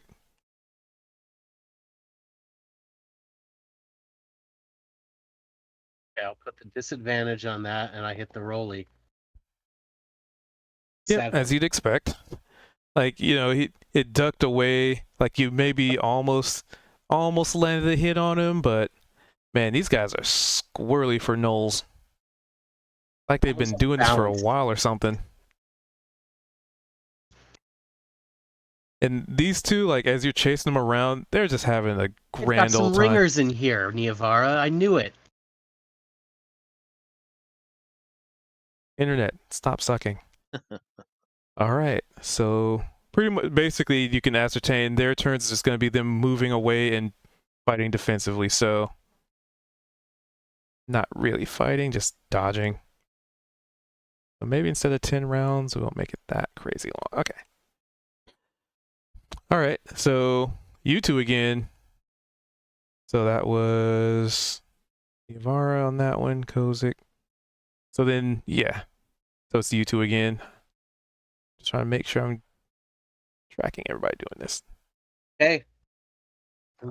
Kozik. Try to hit one of these guys Kozik, again. Nivara, Kozik, Nivara. Kozik.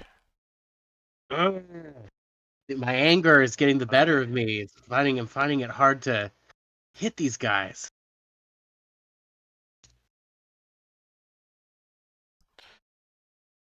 All right, yeah, pretty much same thing. Like you landed that one blow, and then they just sort of got a little more serious, and they started taking things a little more seriously and just sort of dodging more. Niavara. Let's see, dude. Is that still a disadvantaged roll, or can I roll normal? It's still disadvantage because they are fighting defensively. So when you attack them, it's at disadvantage. Oh, I didn't roll disadvantage last time. I didn't know. Well, it was an 8, so I was like, I don't really need to. That's a fair enough.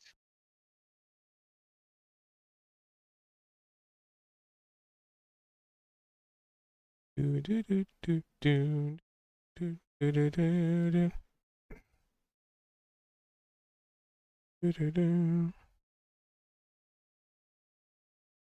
do. Cha speaks up to Rain and is like, "It's almost like they're trying to humiliate the participants or something." I mean, that sounds like a game that they'd play. Oh, Were you aware that the Unseelie Court was being like celebrated here? Oh, 13. That's close. I didn't know This is the that. first I've heard about it. They said, "Oh, we're getting away from the Sealy court." That's one thing, sure, but welcoming the unsealy, that's crazy. 13. Hmm. Oh, They're it's just minus trying to be 1. neutral against the two courts. Well, Then I'm that's proficient. dumb. Okay, that's a miss. I don't know enough about it. You're not neutral, right? I've heard about the Unseelie Court. So let's You've see, heard that's all the 1, horrible things they did. I mean, it does sound a 2, little hellish, like the 3. place where I come from. So I This is haven't 4. particularly wanted to like So interact, 2 but more rounds of them Yeah, they'd trying to be get better I hits. also friends. just don't know. I mean, Uh, it's not like there's been two different factions here. The only reason there's an unseelie court is because they hate the Sealy court and they hate all things Fae. Did they used to be all one court? I don't know, Okay. probably. They So got it's always trolls, been like Ja. this. Go around, Matt, Trolls? look at these knolls right here. That's unseelie right there. All right.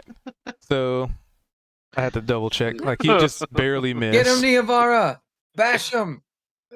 So Jeez. basically, you know, for the sake of expediting, I'll have both of you just give me 2 more rolls, but at disadvantage because they're at this point they're just kind of like holding a line kind of position. But she'd be moved up to Hold there. the line. Okay.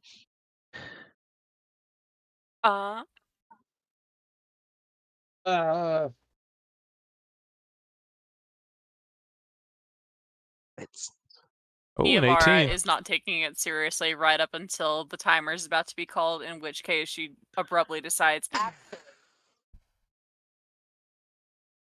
nice. little wolfish grin.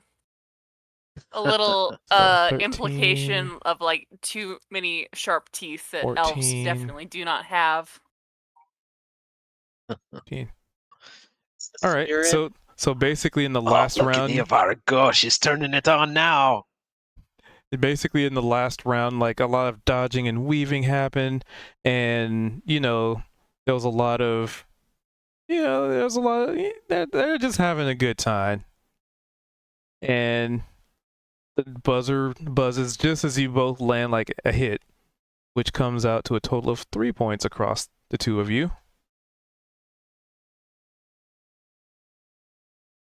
And I will move them. Yeah, good work.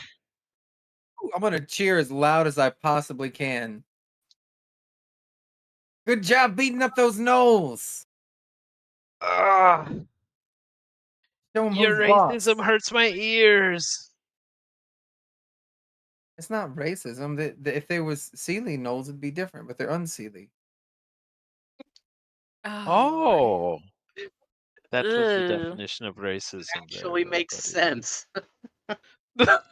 And then Niavara leans over to Kozek to whisper, "You're talking badly about the denizens of your lady's court." Oh, Well, nice. definitely into my lady. I don't know about these gnolls though. They're hers. Are you insulting her fingers? So you say, but I'm not so sure. I don't think that they are of her.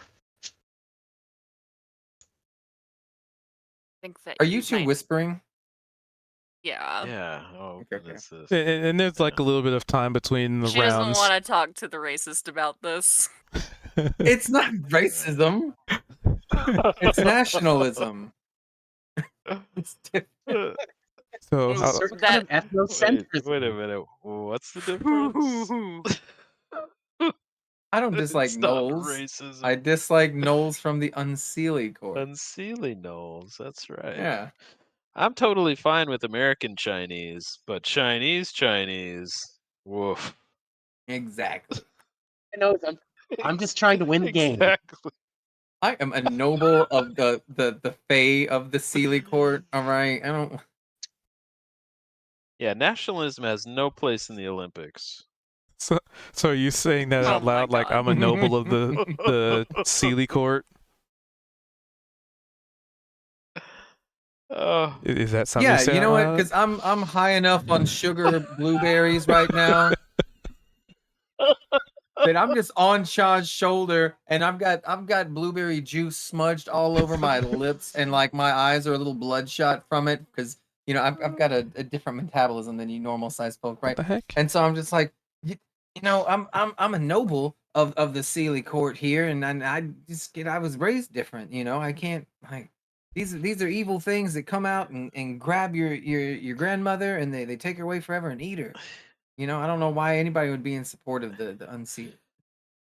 Chaw's trying to grab like a napkin off of a table and just kind of start wiping off Raid's face a little bit with it to sort of detract the conversation. You just got a little bit more right there, Rain. Oh, Yep. oh my God. So I mean, so I've been on the Zed, run from the Sealy myself. Oh, Yeah, he's fine.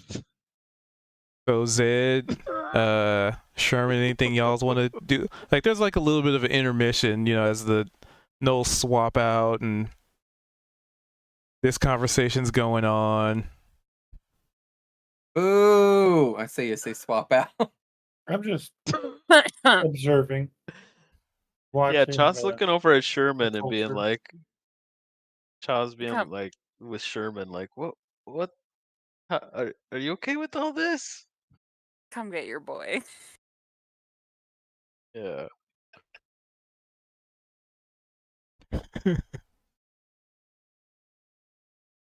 Zed, Zed's just kind of paying attention to what's going on. He's got one elbow just rested on this table in front of him as he's sitting in this chair, and I'm just for the sake of color. The chair is going to be turned probably 90 degrees from where it is now, so where I'm not facing everyone, but I'm leaning kind of to the left, and I've got his kind of chin and forehead kind of propped against his hand, and he's just watching everyone. We really And, do need people to lean more to the left around here. that was not my.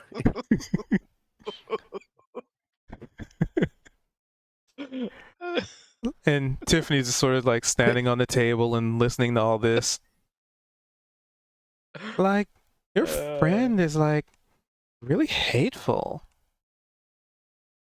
Zed's gonna lean in like, honestly, I apologize about this. Oh. And just almost kind of shrug like I don't really know. We don't really have these sort of conversations in house to where we are aware of how they're going to play out in public per se. So this is more of a possibly trial and error, maybe a bit more error than trial. I mean, like, the whole reason, like, we're like here is, I mean, to be fair, like, people from the Unseelie have just as much to blame as the Seelie. Like, look at me. Like, I didn't do anything, but, like, people like me hunt people like them down. It, made them hate us. And the feud just kept going. How loud is she being right now? Loud enough for you to hear. Yeah, you're right there. Oh, hunting them down, huh? So Unseelie don't know nothing about like wild hunts or nothing, right? Riding atop nightmares and storm and darkness and gloom. I mean, so what if they do? Where? Chaw's face Okay. is contorting. He's like gritting his teeth and he's looking around. He's like, "Oh my god!" Like, am I a crazy person here, Cha? Like, okay, so you got two sides. One of them, like you said, is basically hell, right? The Unseelie court, that's like the infernal of the Feywild, right? And we don't like them on account of they murder and go crazy, and they're all dark magic. Well, So you're saying that Cha is also like that? No, I'm saying that he can respect that sometimes it's bad places and you got to get away from it, right? Well, Oh, what you're Rain, You're on my side, Shaw, right? listen, there are people right here who are from the Unseelie Court, and they're being pretty cool right now. So I think maybe it's not a great idea to talk about the worst parts of the Unseelie Court right here. Okay. Those gnolls were perfectly civil right now, Zed, and Zed's the gonna woman tap his running the pin thing. and run as far away as possible. I'm kidding, but Zed'll just kind of like lean back in his chair and he'll cross his arms and he's got his legs kind of kicked out and they're crossed too. And he's just kind of got this expression like, all right, well, we're here now. Okay, Rain, listen. Let's just give the people here a chance. If they turn really violent and aggressive like what you're used to or what you've heard, then we'll deal with it. Let's just stay in the Okay. moment and see if they're cool.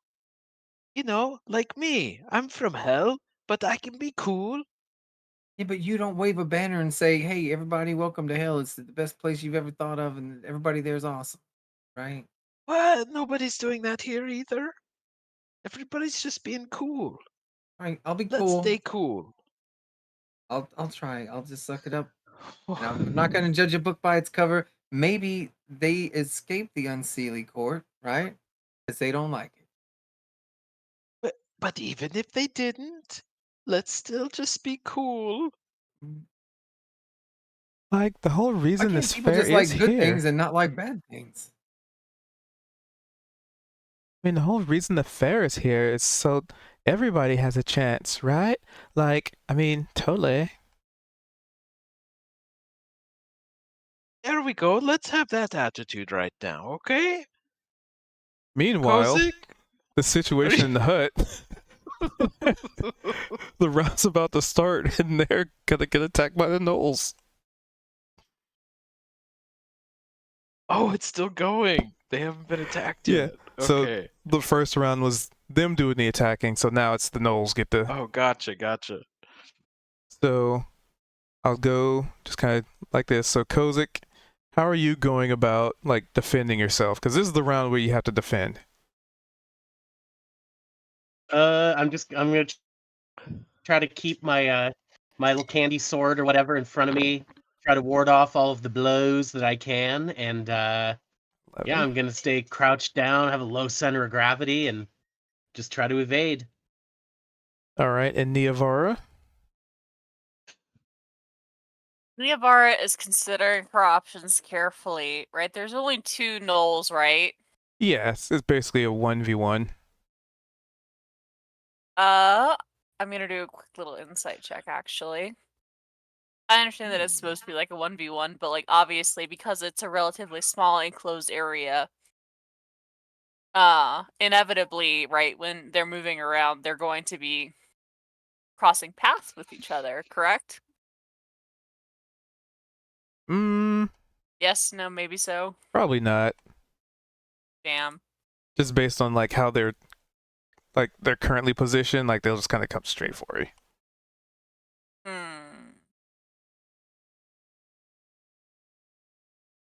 I'll even do like a little measurement ruler, like he's gonna go like that, and he's gonna go like that. He's gonna go like that. That kind of thing.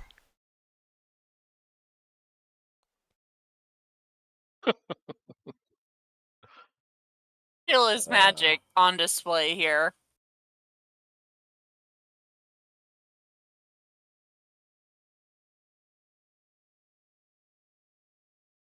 So. Dun, dun. I feel like you're cooking something up.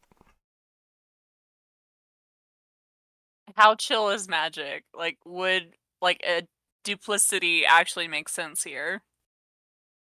They didn't say there were any rules. I mean, they basically just gave you like little swords, and you know, you kind of get the the feeling that it's intended to be, you know, a friendly game of like bop and null.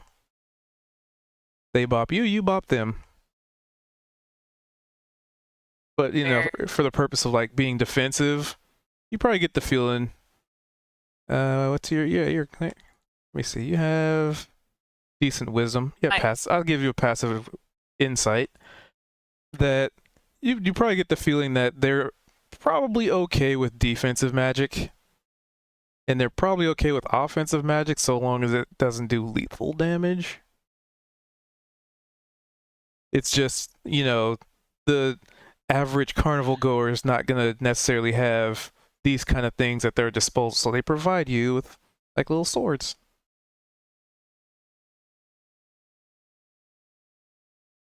So badly, Niavara is going to pop out a duplicate of herself for the purpose of hiding. But until then, her main goal is to sort of be as sneaky as possible.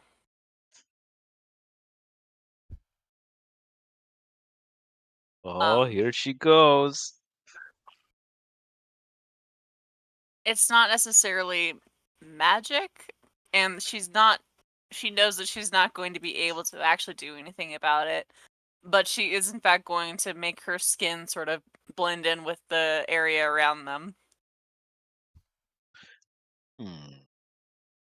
All right, And I'm going to some sort of attempt a camo. stealth roll. Let's see what you get. Ah, sweet. As is indicative of Niavara. Huh. Do they have scent? Dark Picturing vision. like a cuttlefish. Like you can still see her. Like obviously her clothes are there. She can't change those. Yeah. So it's okay. Okay, I'm making some adjustments. So you guys also know that you can also fight defensively. So that would incur disadvantage on their attack rolls against you. Yes. So, and now you have that extra layer on top of it. And just so I know, Kozik, were you fighting defensively? Was that you? Oh Like yeah. mechanics wise? Okay. Yeah. All right. I mean, I'm not going to attack them, so. I offensively defend myself. So, you know, yeah. That's a good offense. Best defense. All right. So, I know it's like 10:30, but you know this. It doesn't have to be 10 rounds. So I'm getting it. So, I will have them do roll twice. Oh, this is great. I love the Disadvantage. tension, psychologically and and martially. 5. Disadvantage. Just disadvantage. Oh I love the boy. Fern Gully, the angry Fern Gully animation gifs. 2. 3. 20. Nope. Nope. Yeah, I'm not like gonna go attack anybody, but yeah, that's what it is. It's just like, kind of like That's 1. like stinky, unseelie court, 2. I'll do 3 I rounds love for that you him. have I like like these null rolls. blueberries These all are over your good rolls. face. Disadvantage. 11. Does an 11 hit your AC, Niavar? I'm gonna guess no. It does not. Like 13, but it's still not enough. And then the final roll. Got All close. right. So you guys managed to successfully defend against their flurry of dangerous and wild bopper nerf bat strikes. Effectively, you lose no points from taking Stalemate. hits, which means you come out on top because you have 3 points and they have managed to get none. Yeah! Yes. Niavar brushes her skin with the brushes. It turns back to its normal purple. Him there. Him there. So, basically the bell rings and, there's no hostility. They're just, like, oh man, I could have had him. Dang. They kind of hang their heads a little bit, but it's all in the sake of fun. So it's like they perk up and I would say smile, but they're null. So it's almost like this toothy grin. And you kind of, yeah, it's like almost awkward. But, part of that is the eyes can also, you can smile with your Smile. eyes, and that's kind of what they're doing. Their mouth is, their fangs are off-putting, but they smile with their eyes. So you definitely get the sense that this is all, all in the sake of entertainment and enjoyment. You know what? And they'll even like shake your hands, be like, good job, you did good, yeah, did good, yes.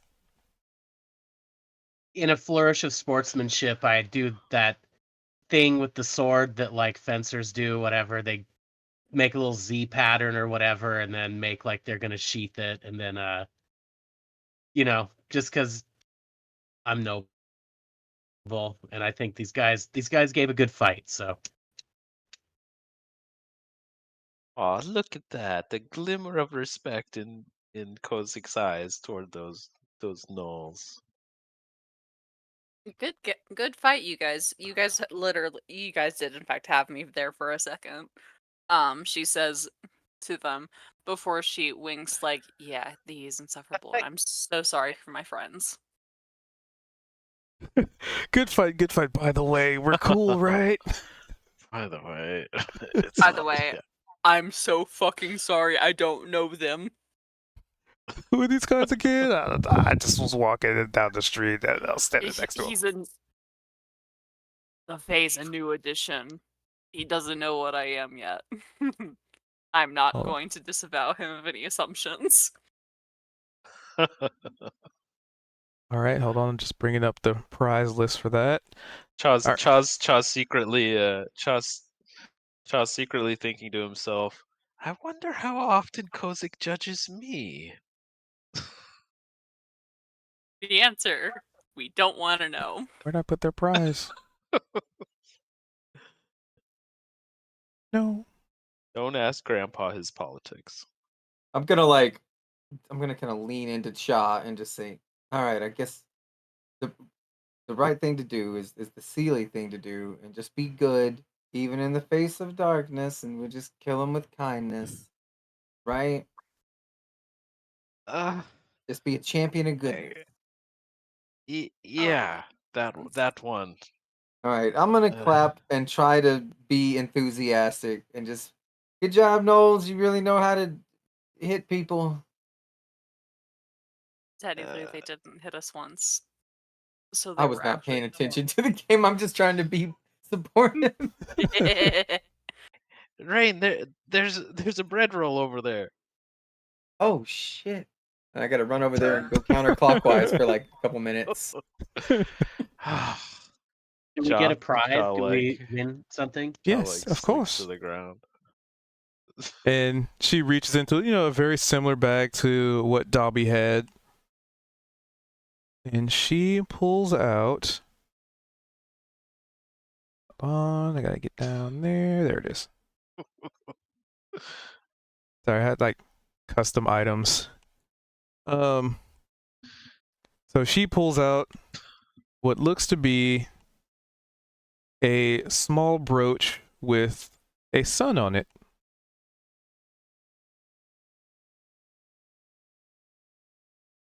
And hands it to whichever of the two of you take it first, basically. I'm standing there. Rock, paper, I'm the one scissors. standing. Niavara's like, I got 2 of the 3 hits.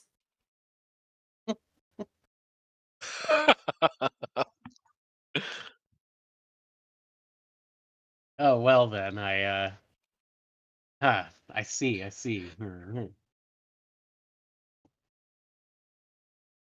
Rock, paper, scissors. Yeah, can we do dice, rock, paper, scissors here? Like D100s or something? Sorry, but boulder parchment shears. That's appropriate for fantasy. A D20. Straight Let's go. D20 roll? Okay. Fuck. I'm willing this. Oh. Oh! Oh! Niamara Oh, wins yeah. the rock, paper, scissors match. And then Kozik tries she... to take it. Kozik tries to take it from her hand, and then slips and goes, ugh! And it drops right in Niavar's. Oh, Ah. Sir it Deep is not Shaft. Kozik's day. And she sort Well, of eyes up the brooch. Does it have any intrinsic magical properties? It does. And she's like, again, sir, your queen.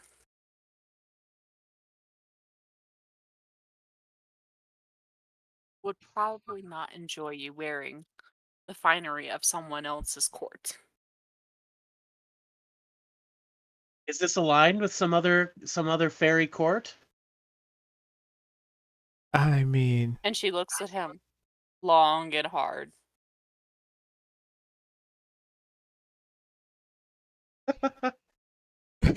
and this poor lady's like standing in between you with this like awkward silence, and she just kind of scoots over there,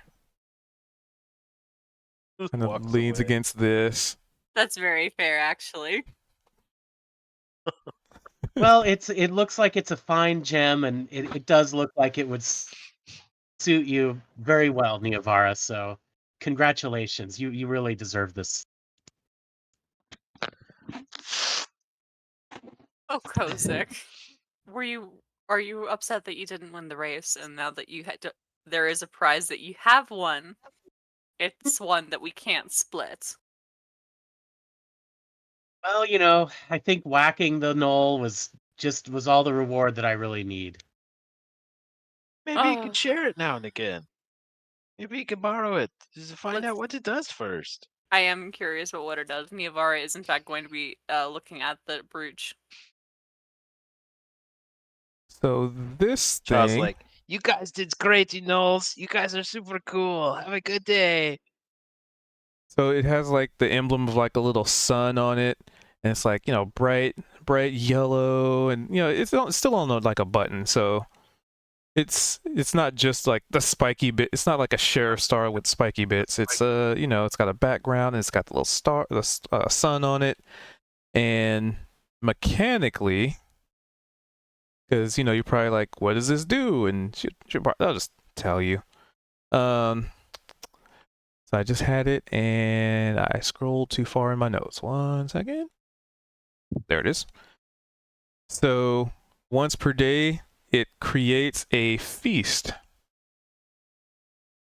suitable for basically your entire party. How many more it could feed? Well, there's sort of a random effect to it.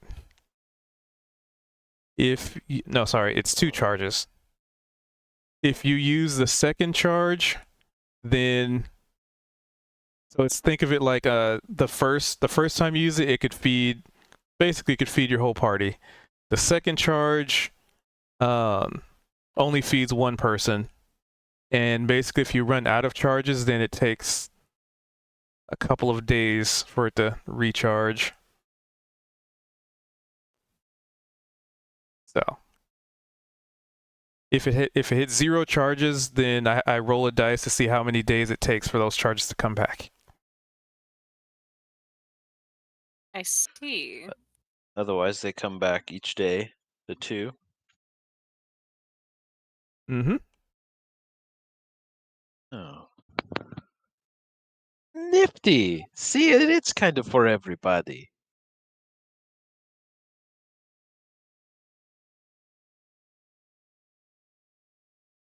Niavara is considering this. And she's like, technically speaking, I'm fairly certain I will be able to learn the spell at some point on my own. And the sun is not really my motif. Granted, it's not Hmm. Kozik's either. Hmm. Kozik is thinking of the black diamond with like purple lightning flashing out of it. It's like, Oh no. yeah, maybe the sun isn't really my kind of you know, milieu or whatever. And he kind of pats the little head of the teddy bear or whatever too. Seems like something the right thing to do. Yep, you pat it on its little fuzzy squishy head, and Neovar's like looking like in your direction and observing those cute little Yeah. devoid of life button eyes. Maybe some thread is like sticking out here and there. Like it could definitely use a little repair. Oof. I wonder if it makes the kind of feast of like the person holding it, like they're like a traditional feast of where they come from or something. Oh, that'd be interesting. And in my case, I think deeply sad. Oh, really? Is the food A pretty sad crappy feast. down in? Oh, I'm not saying the Underdark's food is bad. No, it's probably wonderful. If my brother Veltrin were here, the feast would probably be wondrous. Oh, oh. Hmm. Yeah, a dwarfish feast. That could be interesting. It could be. If the button's ever useless, I want it back. And she more or less tosses it at Kozik. Hey. I was Oh. mostly just excited about a button. I mean, there's two of them. I catch the brooch. There's two. Huh? There's two buttons on that teddy bear. You know, those little eyes. Just saying, they are buttons. Oh no. Neavara has in fact officially noticed the buttons on the teddy bear, given the fact that she's been looking at Kozik and has seen him now take it out. Noted. For later. Neavar does not do things impulsively. I'm sure this will come in useful, and I'll hold on to this brooch for all of us. There you go. Maybe make us a nice big feast tonight. A dwarfish feast. Gladly. With pleasure. Pleasure straight from the deep shaft. Oh, there was another Uh, note to the brooch. I'll just message it to Too him. far. It Too says a chance the far. charge doesn't come back. A wondrous meaty feast. Yeah, did that wrong. That's okay. Wondrous meaty You feast are from the the deep shaft. filthiest one of us. Gee whiz. That's why our So- group is called Sexual Innuendo. So with that being said, as we're sort of wrapping up, the gnolls are coming back in and they're setting up and they're talking amongst themselves. This elven lady kind of goes inside and just chats it up with them. They seem very cordial. Hmm. And as this particular event begins to wind down, is there anything Sherman or Zed or Rain wanted to do before we kind of wrap up the session? I think Sherman left. Oh, did he? Yeah, he had to go to bed. Ah, I missed it. Ah. Okay. That in there? Zed's just kind of still hanging out. There's not Oh, there's much. so many memes in there. All right. I'm still gonna be trotting around this bread counterclockwise. I've already done enough to satisfy the superstition, but I'm trying to just reel in my thoughts from earlier. Because it's like General. it's Okay. such a because I'm just like, okay, but the Seelie cord represents the light and goodness and all things, right? And the unseelie is the dark and corrupted and ambitious evil. However, it is pretty judgmental of me to say that all evil people are bad because maybe some evil people might be less than bad if we treated them a little better. And am I really a good person if I'm going to be mean to somebody who's a bad person? Shouldn't good people just be good always, not just when it's easy, right? It's I'm just in this philosophical kind of, dilemma, just kind of talking to myself a little bit as I'm pacing. Learning a lesson. Pacing clockwise or counterclockwise? Because that's very important as to what you're okay, just making sure. It is pretty funny that he's like, I shouldn't be making assumptions about evil people. Sir, the assumption is coming from inside the house. Cha is watching with compassion the incredible existential, like contemplation that Rain is having, because he knows that contemplation himself. He's like, it's like you can't help the person through it. They have to do it themselves, but he feels for them. I mean, there's also the idea that while he sees Seelie is good and Unseelie is bad, right? He had a lot of bad things happen to him, and they were all from the Seelie court, right? So if the Mhm. Seelie court can act maliciously, then can't the Seelie court act, Mm. what's that word when you don't want to expect anything back? Altruistically. Is the perfect place for that realization. The Miriam Festival. Miriam Festival. I would like to box with Rocky once more. Next time, hopefully, if that is still on the table. There's still more events I have on my little notepad here. God, I love this festival. It's great. Because there's still the arm wrestling. There's the because I can yeah. So there was, let's see, I'm going down my list. So we did the tiny races. You did a little bit of arm wrestling, but you haven't fought or arm wrestled the Arminator. Oh, right. There was the Catch a Steve. There was Wrestling Hilga. There was Bob Noel, Whack-A-Noel. Yeah. So there's still some you haven't done yet. I mean, you can opt to not And do some of challenge them. your deepest set stereotypes. We've done that game. We're trying to break through of the conditioning of our parents, okay? Instead of don't wink daddy, it's don't bring up politics in front of our new friend Rain.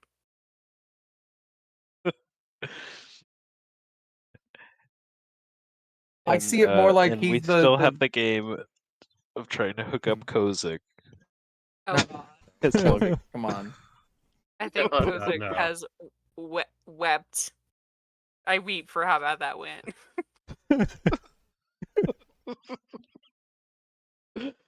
It feels to me a little bit like the lawful good paladin, but then there's like a rogue who's stealing, but he's stealing to feed his family. So is it really wrong? And then he's like, but it is. It's against the law.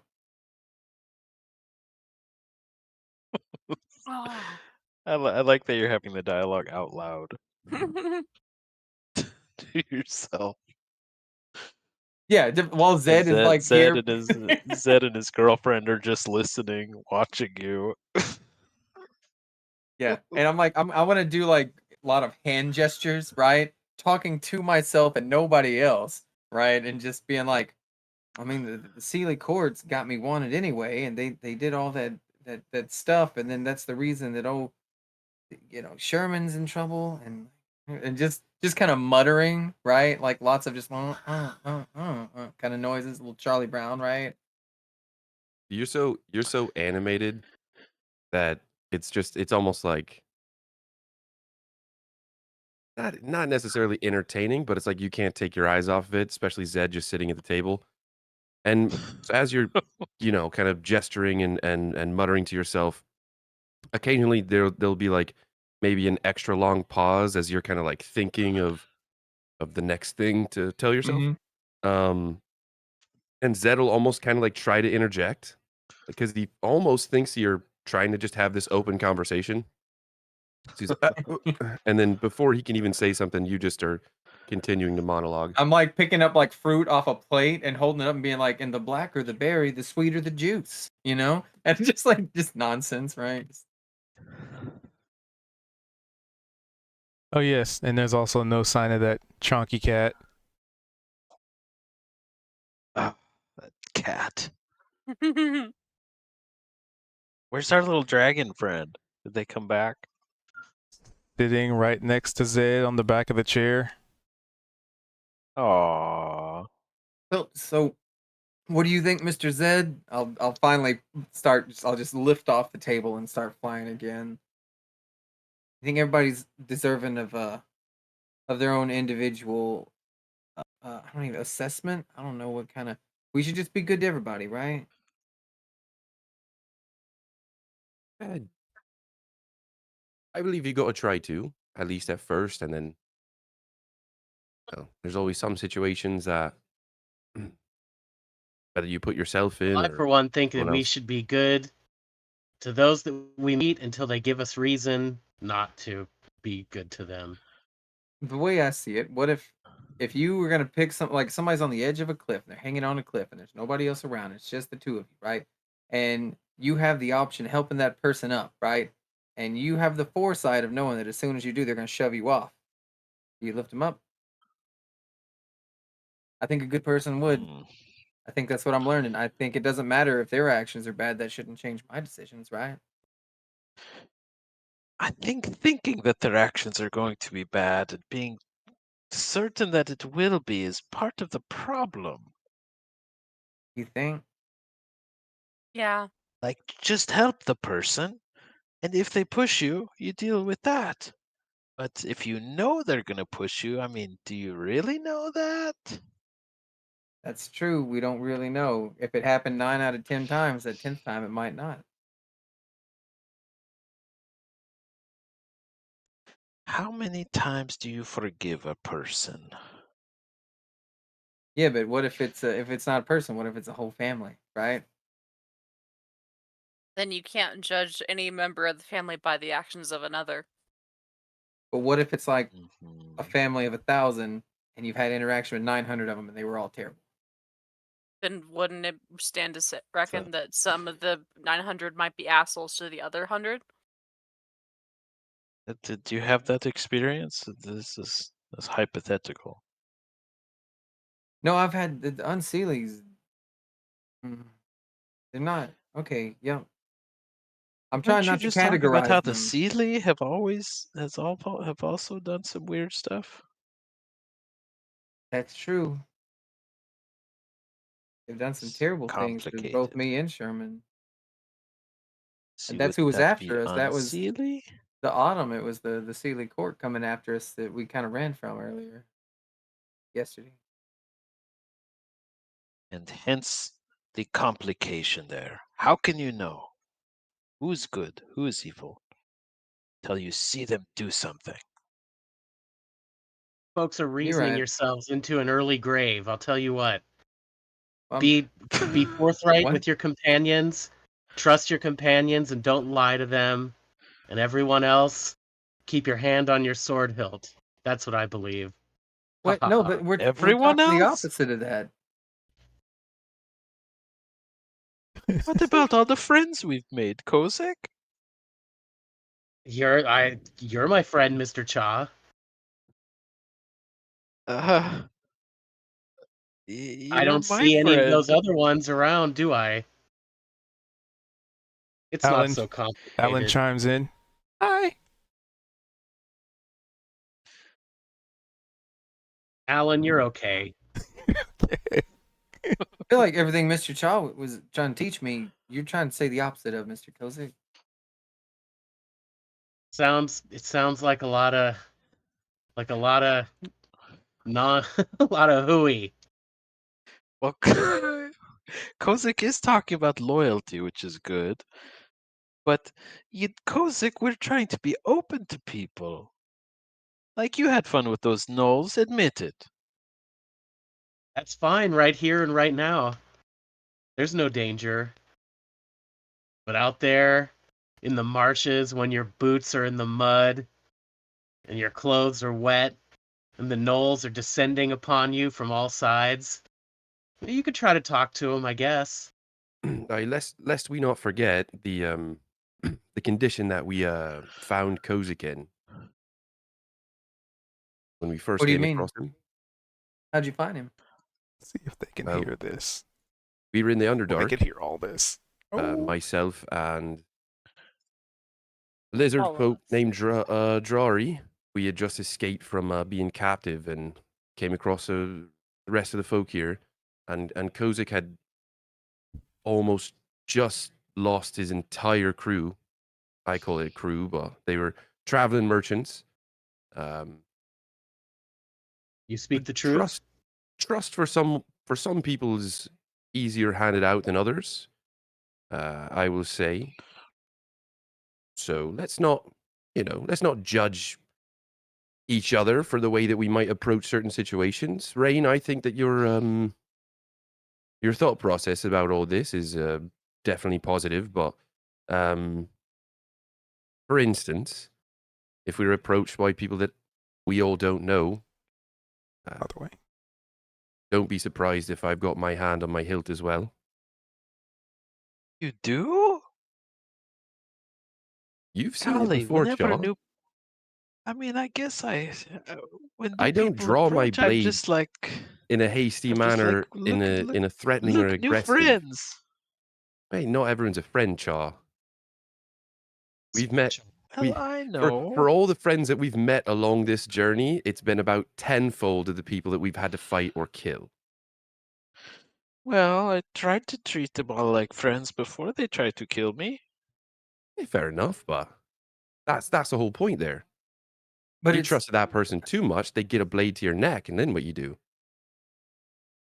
You gotta be, Yeah, I'm not talking about how to treat someone just on a general basis of being friendly or anything like that, but you never know what you're gonna come across. We had a so Chaw, you were in the mouth of a dinosaur not less Yeah, than a week ago. right? Did you feel like that dinosaur was trying to give you a hug and their arms just weren't long enough, so they tried to give you a hug with their mouth? Or were they trying to eat you? It's I know the situational, difference right? between a hug and something trying to eat me.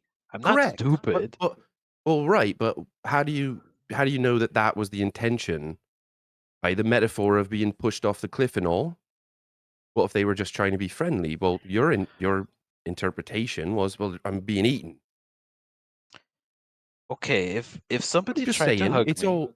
I'm saying it's all no, I hear you. situational. Just to go along with it. If the dinosaur was trying to hug me, but it hurts really bad, I would probably hit it in the face until it stopped. If it stopped and took off, then that would be it. If it didn't stop, I would probably have to kill it. Hey, there we go. to me, it's kind of like if you heard that a war band had just, kidnapped your cousin and ate her, right? And it's all orcs, and it doesn't mean that you hate all orcs, but it's just an orc war band that's going through your forest. And then you go to get a drink, and then this war band shows up at the tavern, and you're like, "Oh man, it's the orc war band." And then your friends are like, "Hey, now, don't be racist against orcs. I don't care if they ate your sister." It. I understand what you're saying. We should be good to everybody, but I've also know that they're Yeah, the but that's a little different. You domain know of that they ate your sister. yeah, You know exactly. that they Yeah, are the horrible and ate Unseelies your been at war sister. with us for thousands of years, right? They are the opposite of the Summer Queen. They're the domain of ice and darkness. They just wage chaotic war against people. Did I hear ice and darkness? Oh, my Uh-huh. lady. Yes. Oh, Wait, what? How do you mean? Your well, thing. it appears that my magical patron might be the queen of air and darkness. She who must not be named. Chop puts his hand over his eyes and his face. Niavara is rubbing her temple with her fingers, and she leans into Chaw I did tell him. I told him. I told him I did too. explicitly. I did too. So did You're I. talking about. Okay. Are you Okay, sure? Are Rain. you making a joke? Just breathe slowly, okay? The Breathe lady of nice, slow. lady of the Stygian diamond, you know. Yo, I know who She- she is. She who gives power. It's, Oh God, it's all unraveling. just working through that. That's all. Anyway, let's go get some of that cotton candy. I'm gonna look at Shaw, and against every ounce of like knowledge that has been passed on to me since birth, right? I'm gonna go against all the upbringing. Maybe this lady of fucking darkness isn't so bad, and neither are her followers. And I'm gonna give a tentative smile and say, okay. And then, and you know what? I'm gonna give him a thumbs up, but it's shaky. No, Shaw's shaking his head. He's like, "No, Rain, she's bad, and it's we're trying to help Kozik through it." Yeah. Ugh. Everyone's got a right to worship whoever they want. No. I mean, you're right. I mean, She yeah, Nevar will but just open up with. You're correct that people do, in fact. Oh no. You realize that the stories that we might be told about our leaders might differ to the ones you were told, right? That's true. I was told that they plant their flower beds in the guts of pixies and fairies and sprites from the Sealy Court. But, you know, Jesus. maybe And I'm that's told not that true. your type are the ones that like to abandon those who don't look right. What are you talking about? There's beauty in everything. Oh yeah, and I've heard that sprites steal babies and replace them What? with other babies. Yeah, Yeah. changelings. No, heard no, weird that's what the stories. unseely sprites do.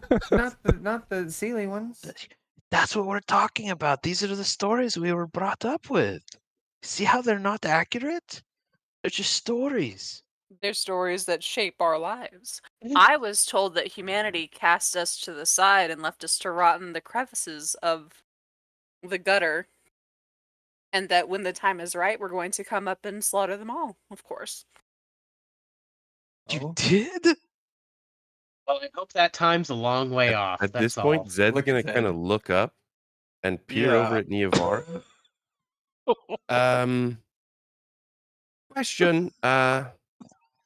So we're talking about how we're being raised and things like that. Yeah.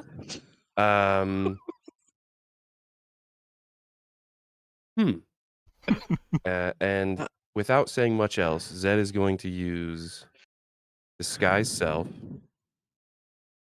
and make him not look like a human anymore. Wow. And she's like, listen, you guys all saw what happened to the drow people. What No, stories do you think I was raised didn't with? see. Okay, just That for empty city? clarification, I grew up under the docks in a town of merchant people and fishermen and things like that. I got pulled onto a ship and sailed around my whole life. I'm not aware of gods. I'm not aware of courts. I wasn't aware of the Feywild until we stumbled across here. As far as the way that I was raised, much different than it sounds like all you were. So, I'm going to sit here and probably, hopefully, look like something else so that you don't take exception to me being human and want to wipe me off the face of the earth. She doesn't want to wipe you off the earth, Zed. Does Come in on, fact we're all blink at friends Zed. here. Like, I ever once actually gone to hurt you, Zed? Have I sided with you in battle rather consistently? Yeah, yes, of course. But that's my point. My point to Rain here is that the stories that we were raised with as kids are the things that we have to either learn to understand as stories meant to shape a certain narrative, and we have to see past them. Right. The stories I was told as a child, as a girl, I was told for a very specific purpose, for a very specific outcome. And I don't agree with that outcome or my purpose. Here, here. I want to Quiet, fly up to Stu. this Oh. dude right here. Hey there, buddy. I want to extend Hey, a you did great hand. in there. I want to brush the hair out of my eyes You and get just say, I'm sorry. If you heard my mean words, I shouldn't have said them, and I don't mean it. And I'm gonna offer him like a. he extends his hand that's like the size of you. Big clawed, fuzzy hands. I mean, that's the Aw. reason we're here. We're brought up with one belief, and we live our own choice in lives. That's the whole point of this fair. Someplace that we unseelie can have a respite from a war that never seems to end. And from Hear, what? hear. A mistake of the past? Because, you know, the history repeating itself? Some of us just don't give a shit about it anymore.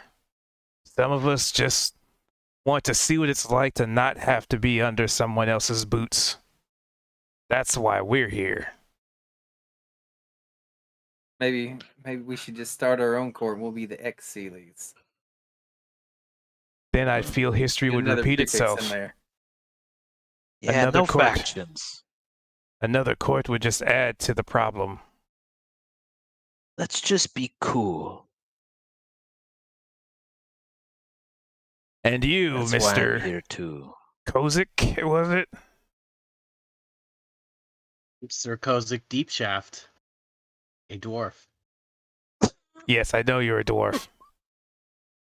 Mm. You say your lady is your patron, hmm? The queen herself? Oh shit.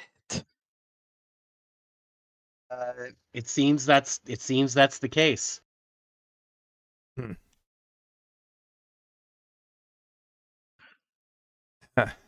How do you guys feel about that? There's a very long pause.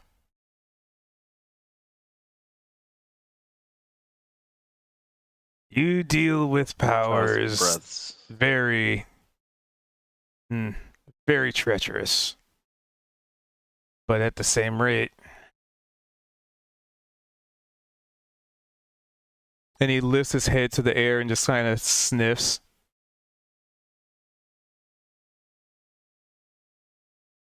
I feel like something's different than before. I don't know what. I don't know how. And then he lowers his nostril to Koz and kind of sniffs his like shoulder.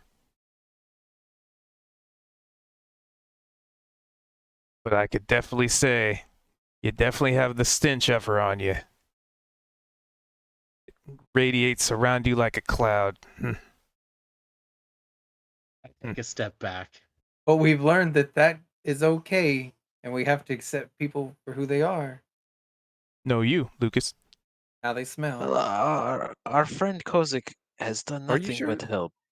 Are you sure So that far. stench wasn't from Elrune? Because Kozik did happen to actually brush into him physically. Oh It was no. pretty smelly. I could recognize that smell of our own. And he taps his nose. Some gifts we were given. Some gifts we still use. Others we refuse to use. In But all that is our fairness, choice. our friend Kozik has done nothing but good with his abilities. So far. With his abilities. Those aren't his, though. It's borrowed time. Borrowed power. Sir Daggers Chaw's like hearing that. Chaw's hearing that, but he has been thinking that exact thing like since the moment he found out who Kozik's patron was, and he's just like, stunned hearing someone say it out loud. You meddle with powers well beyond you, Kozik Deepshaft, a dwarf. I, for one, would be curious to see how it plays out. Very interesting. You forget yourself, sir. You speak out of turn. And you should mind your own stink, I would think, sir. Ha. That's the fire I like to see from our court. You got spunk, court. kid. That would do well to help you defy your mistress in the future. Much like we have. And then he turns and goes back into the tent. Wait, you didn't Whoa. tell us your name? Yeah. My name, I'm Rain Peppermint. Peppermint. Yeah, I'm Peppermint. Cha. Like, there's no Yeah, I way can't say I know a peppermint. What court is that from? You look regal. Uh,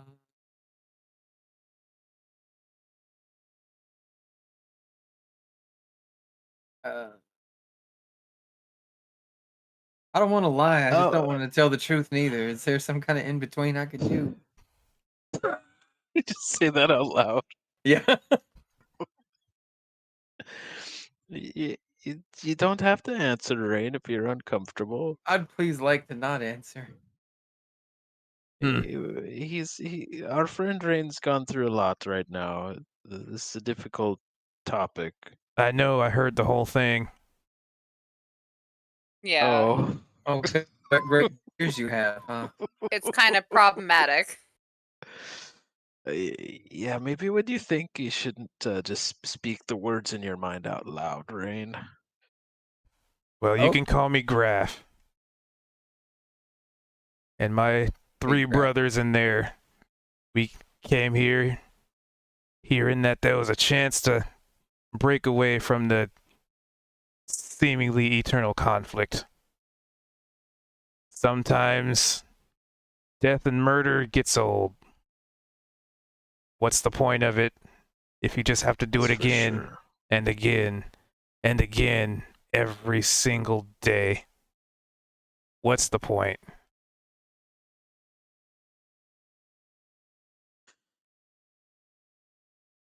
It's like what my daddy used to say too. He'd say, "War never changes." Sounds like a man who had quite a falling out with the situations in his court. That's right. Yeah, war. What is it good for? Absolutely. Hey, you've heard that one too. Yeah. Graf. Well met, Graf. And he does like a forearm kind of shake with him. He extends his arm, and good God, this guy is strong. You know, like, it's one of those situations where you, like, go in for the handshake, and it's just like, oh, it's friendly, and he shakes, and it's like, he has, like, that iron grip.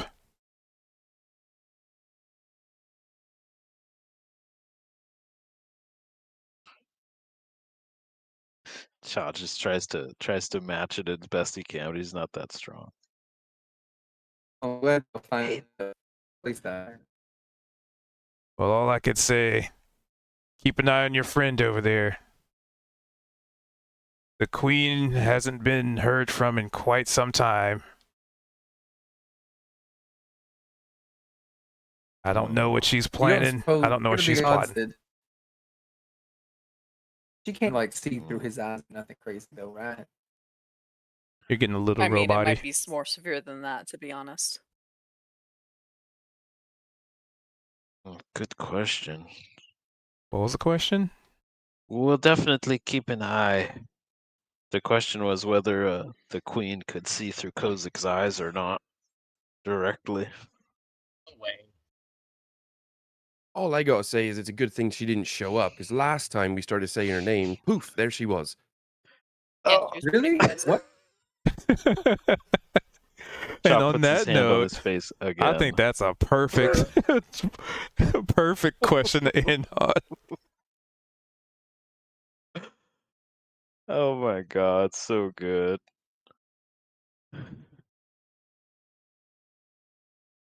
It's like I love tackling major real world issues in game. it's like all this like deep conversation and like deep In the thought, background. Da-da-da-da-da-da-da-da. and then Zez just chimes in just out of nowhere. This guy's like, we haven't heard from her in ages. She's been Yeah, we quiet. saw her. And then Zed's like, yeah, we saw her like 2 days ago. Like, wait, what? Oh, we saw her last week. Yeah, we saw her a Yeah. couple days ago. Just like 100 Yeah. miles away from here. Yeah, like right next door. But the Oh. response to that will be something we can deal with next week. So, well, past the usual time. Dude, that was fantastic. I couldn't sign off. It was just too intriguing. Just couldn't do it. It's too good. I liked it better being happy-go-lucky and zooming around. Fair. Oh, you'll get there again. You'll get there again. What's It was the just I didn't even know you guys had a connection to the Unseelie court. Yeah. Oh Dude. wait, right. You didn't join I- until after that. Well, we Yeah. hid that. I thought we were all consciously hiding that from you as soon as you said you were Sealy. I specifically said to Kozik and to others, don't mention who his patron is to Rain. It just Okay, didn't that's come up. funny. It just never came up for me. I was proud to mention it. Lol. what was the festival called again? The Feast of Miriam, was it? I think. Yes, Festival of Miriam. Yeah. How do you spell it? MYR. Oh, it was Mirth. So the individual who is in charge of Zareth is Miriam. The festival itself is Mirth, Myrthe. Nice. But they Very also just nice. call some people just call it the Miriam Festival as well. Because of the lady, I understand. Yeah. Awesome. Uh, It'll be interesting to see how this plays out for us in the middle of fucking the Fae. Everything's fine. Everything's fine. in the middle Everything's of a fine and festival great, and celebrating then you mention independence. being a warlock, serving the literal highest archfey on this Unseelie court. She just helps I me love out. it. I love it. You go up to Being the her woman. You're like, you're trying to hit on. You're like, hey, I'm Unseelie. That's the way I roll.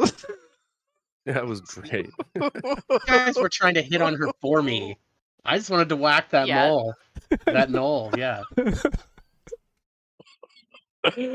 Anyhow. Oh, All right. Good that night, was y'all. so good. Okay, All thanks, right. guys. Good for the night, role play. everybody. That was so good. See you next week. Ciao. All right, y'all. It's GG. Yeah. All right. That sounds.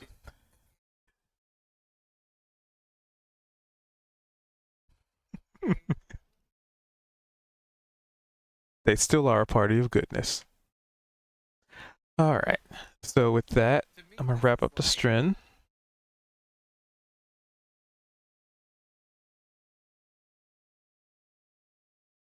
So I hope you guys enjoyed the show. It went a little longer, but it was some good RP. And I hope you enjoyed, and we'll be back at it again probably tomorrow with either Atlas or more Path of Exile. And I'm just wrapping up the stream real quick. And I hope you guys have a good morning, evening, or whatever is in between for you. And I look forward to catching you guys next time on The Fallen episode. Well, next time will be 33. And that will be Tuesday at 7:15 to 7:30. So I hope to catch you next time, and have a good one. All right. Bye.